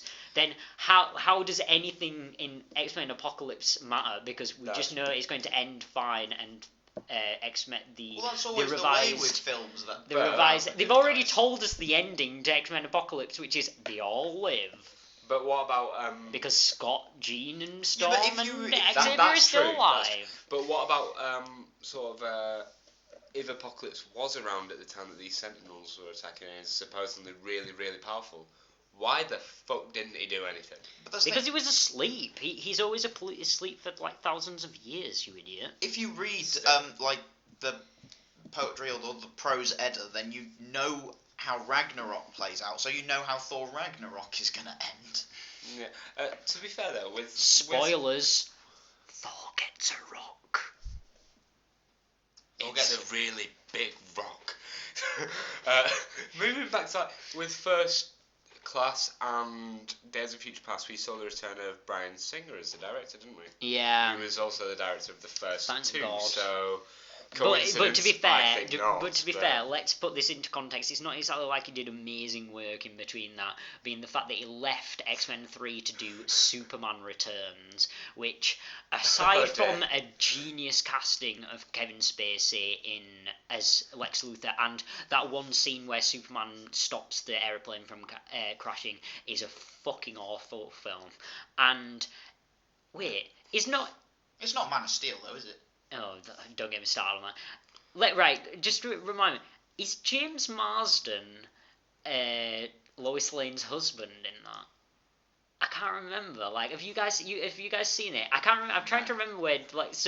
Scott is dies in X-Men 3 to go and bang Lois Lane in Superman Returns. Look it up. Let's see what it happens. We're going to see, because he was whiny as shit in that as well. Well, he was okay. He could fly a plane, I suppose, but he was whiny and flew a plane.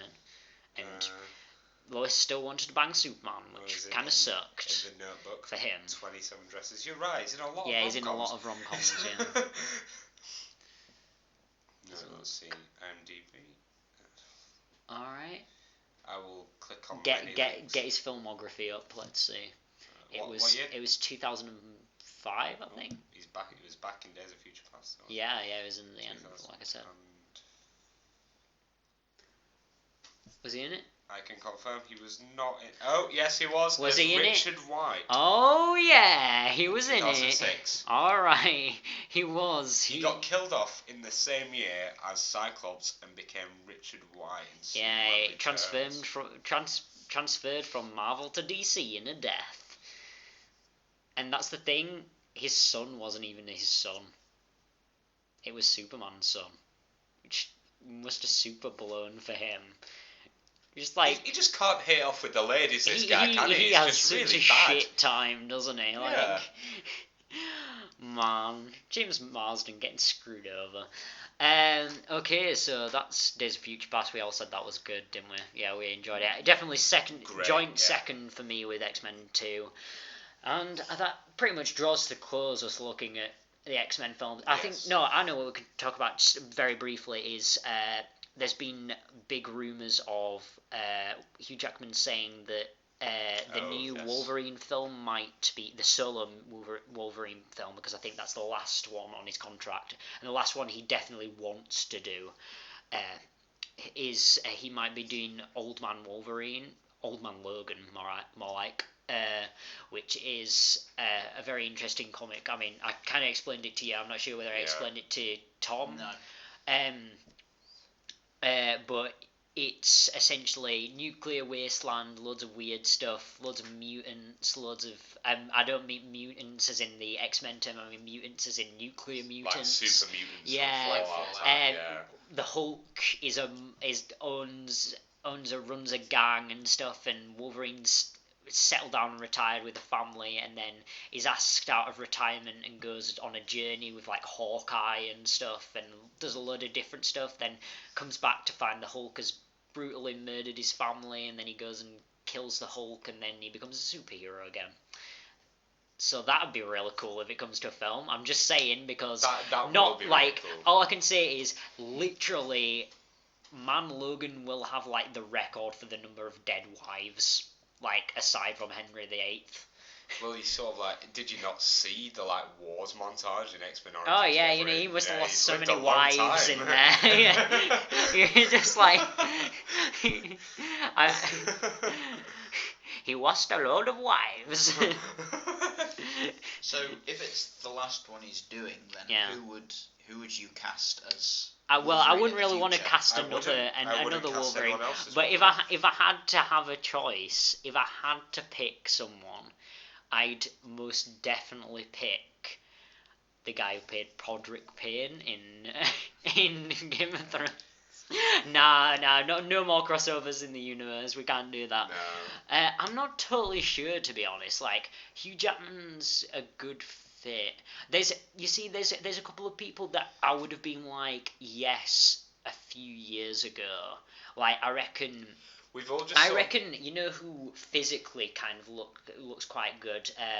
Jason Isaacs might have worked really quite well. I don't know. We've all just sort of got used to the idea that Hugh Jackman is Wolverine. Yeah. It's sort of like, on the note of like Hugh Jackman being Wolverine, have you seen like how much he has to like bulk up? Yeah. And, I follow him on Twitter. It's Yeah. fucking ridiculous. That's the main reason, because from what I've heard, his wife's very much like, because it's bad for your health to kind of go up and down in terms of weight. Because he went right down for Les Mis, didn't he? Yeah. And then he sort of like, after that. At the end of the day. Days of Future Past. Yeah. A double reference. Oh God, the quality of the puns in this podcast is awful. We should rename it Bad Puncast. Yeah. Instead of DonkCast, I'll take that. No. So yeah, just Old Man Logan would be pretty interesting. Cool. So is he just sort of like old Wolverine? Yeah, old Wolverine. Yeah. With no explanation of why he's old and he doesn't. Or how long he's lived. Can we please see Brian Blessed do that? That would be brilliant. Gordon's alive! Oh, you murdered my family! Hawkeye dive!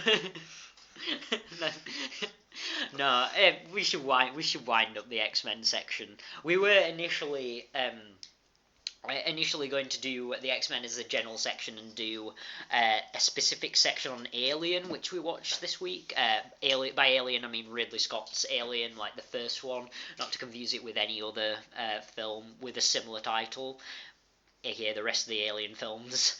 But yeah, we were originally going to do that, but we kind of, once we got into the groove of this X-Men kind of general thing, we decided we'll give the verdict on Alien, maybe come back to it in a later week, but we can watch the rest of them and maybe do a general feature of it.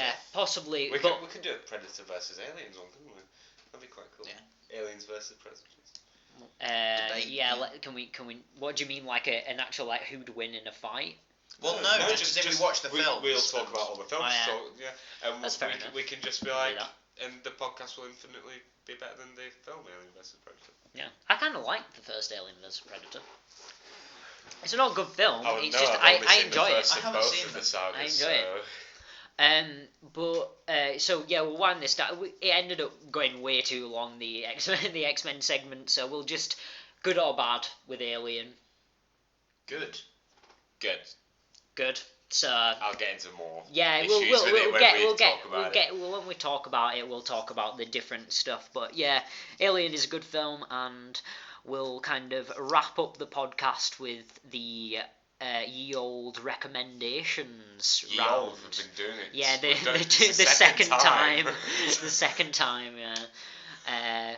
So Andy, recommendation for this week. What are you going for? See, I didn't really know what to recommend this week, and I've been an hour in about things like stuff that I usually watch, Gotham, etc. But I thought this week, recently in a Steam sale, I bought all 3 BioShock games for a $5.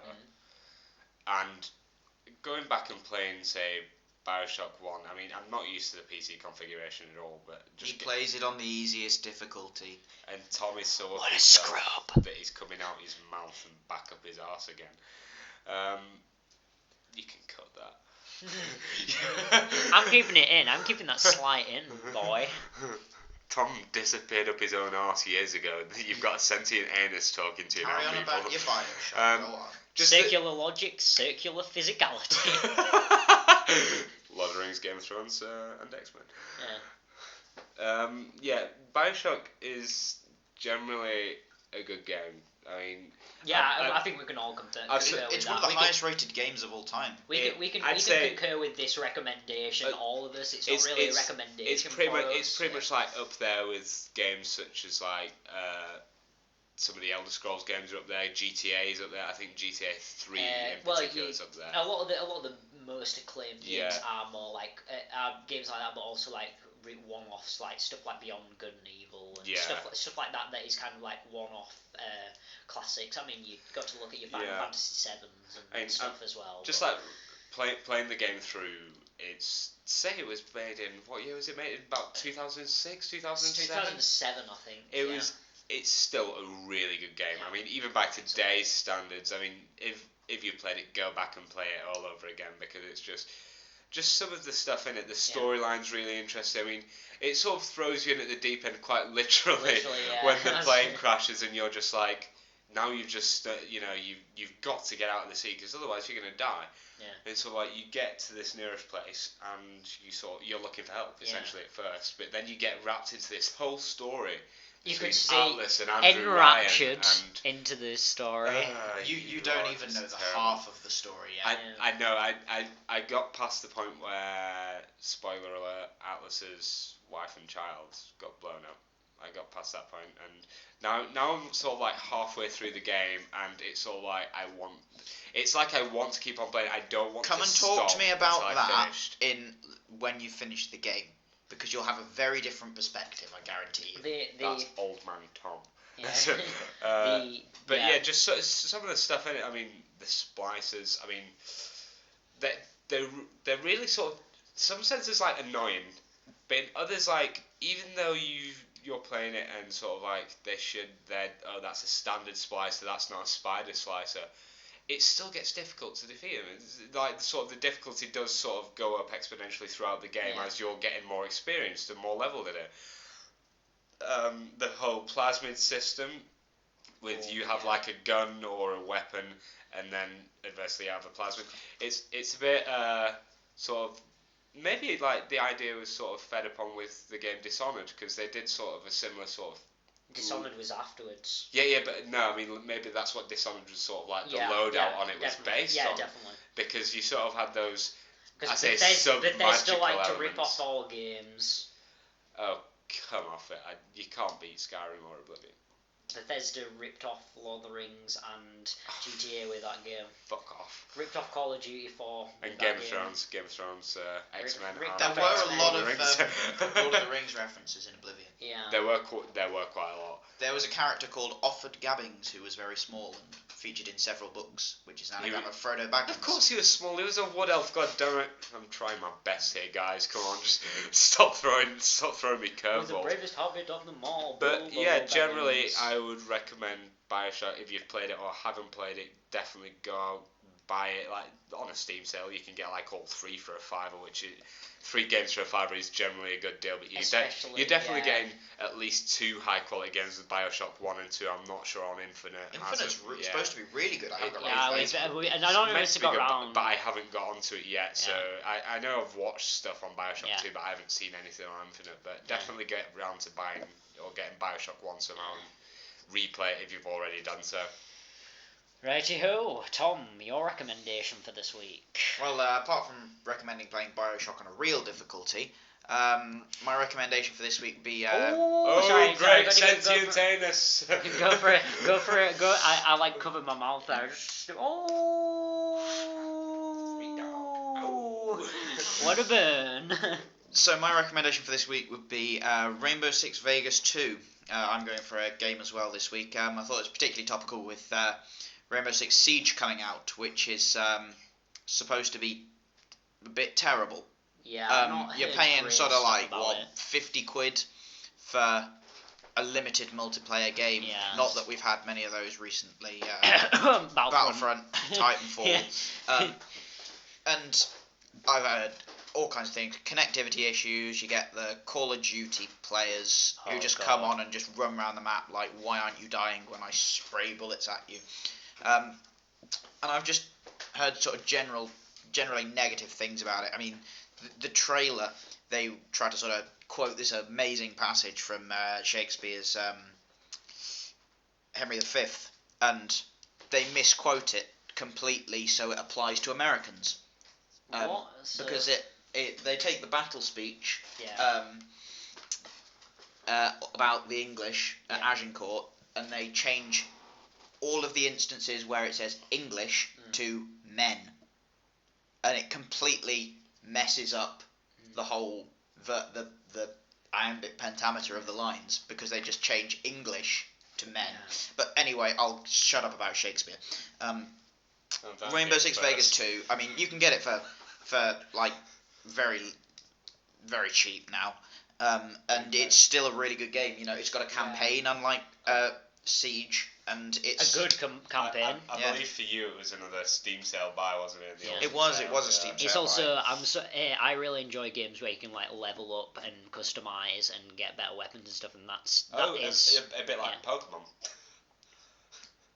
No, essentially, that's you not can a level game. things up and get. That's not that's a card game, you silly Billy. Oh, you. Pokemon games, you. Alright, no, I definitely concur with both BioShock and Vegas 2. I like both of those games. I like Vegas. I've spent many hours on Vegas 2. It's been a long time. If you haven't got the money for Siege and you're a bit on the fence about it being terrible, get Vegas 2, because it's pretty much like the same, just without destructible environment. If you've already played it and haven't, if you've already got it and haven't played it in a while, then get all your friends and just go on it. Go on terrorist hunt. If you're like part of the PC master race or whatever, then just have a look for a mod that gives you destructible environments. Yeah, so Calum, your recommendation. My recommendation. I'm going to recommend a couple of things. You only get one. You get one. I'm going for a couple of things because they're listening things, so I just thought I may as well. I'm going for a couple of things to like listen to. Both of them are pretty topical, kind of like these guys. Firstly, I'm going to recommend a podcast called Serial, which is essentially, it's done by a company called This American Life. I think they're already a podcast, kind of like they do a regular podcast, but this was like a special kind of event that they did, and they're journalists, and essentially they've just started the second season of this podcast, so that's why it's quite topical. But it became super popular for its first season because essentially what it was they investigated a murder, and they were invited to by the guy who's currently serving time for the murder. He's a guy who, I really can't remember his name. I want to say it's Adnan Syed, and he was an American college or high school student who was basically convicted of the murder of his ex-girlfriend. And they look at this case and find it's extremely interesting because it takes an interesting perspective, looking at the legal system and the case and how difficult it is to investigate a case. And it's super interesting in so many different aspects, and it's got a lot to it. It's really well made, it's really well presented. So I definitely recommend checking that out. I've not checked out any of the second season yet, so I'm not sure how if it's to the same quality, if it's just as interesting. But I'd definitely say check out the first season. And my second kind of recommendation is another topical one because it got nominated for, I want to say, about 11 Grammys or something. Is a music album by a rapper called Kendrick Lamar, and it's an album called To Pimp a Butterfly, and it's amazing, to put it frankly. Not just musically, it's extremely listenable. It's fun. It's got a lot of really great songs in it, but further than that, it's an extremely vivid portrait of, I want to say, African American culture, not just black culture. I'd probably say it's very American specific. It's not just, it's both a critique of that culture. It's a critique of Kendrick Lamar himself. It's a celebration of African American culture. It's a celebration of, he celebrates himself. There's the song "I" is very much a song that's like a self-love song. There's songs. All Right is the celebrating African American culture. It's extremely well thought out. The lyrics are amazing. The production's amazing. It's definitely kind of flown in on kind of my favorite albums of all time list, and it's not really taken much effort. It came out a bit earlier in the year, and I spent a lot of time listening to it then and liked it. But it's more recently that I really picked it back up again and went, wow, this is actually a masterpiece, not just a good album. This is really going to be, it's going to be remembered for years to come. People are going to come back to this album and go, wow, this is relevant. This is important as a piece, not only as a piece of music, but as a piece of literature. And I think it'd be very easy for you to take kind of the lyrics and in a few years people to look back, kind of, how we look back at stuff American literature, saying the Great Depression and stuff like that, and we can look at it in the context of that. Okay. I think a lot of people, it may be in a couple of decades time, it'd be possible to come back and look at something like this and go, this. The overarching themes are important now, but a lot of the specific references and questions he asks are really interesting in a current context, particularly, for example, in the rise in publicity around young black men getting shot by police officers and stuff. It asks a lot of questions about that, both to the institutions, but also to the African American community, and it asks a lot of questions. It makes some statements, but it never jams a position down your throat or something. It's like Kendrick Lamar's basically taken a can of worms, opened it, and go, opened it, poured it out, and goes, "Yeah, I poured it out. I've done this, but what do you guys think of this?" Like, kind of, which is extremely interesting, and on top of the fact that it's a great listen, it's very listenable. The songs are great, but it's got all this stuff underneath it. That's why I definitely recommend it. So, yeah, is that this for this week? I think we'll wrap it up. Next time, how did he wrap it up? He doesn't rap. Wrap it up. Are you in the festive spirit, Calum? I don't get it. Oh, I'm so lost. My brain's so fried that I didn't even get that joke, man. I'm just like, okay. Next time round, we will be doing a Star Wars special, because probably by the time we get around to recording the next episode, The Force Awakens will be out. We'll have seen it. We'll have seen it. Yeah. So, thank you for watching. Goodbye. Oh yeah. Yeah, thanks for watching. Thanks for watching your screen, you fucking dick. While you're watching your screen, you could have been doing other things while listening to us. What have you been doing? Yeah, thanks for listening. Goodbye from us then. Say bye, Tom. Bye. Say bye, Andy. Bye. And bye from me. Yeah. Cyclops can't melt steel beams.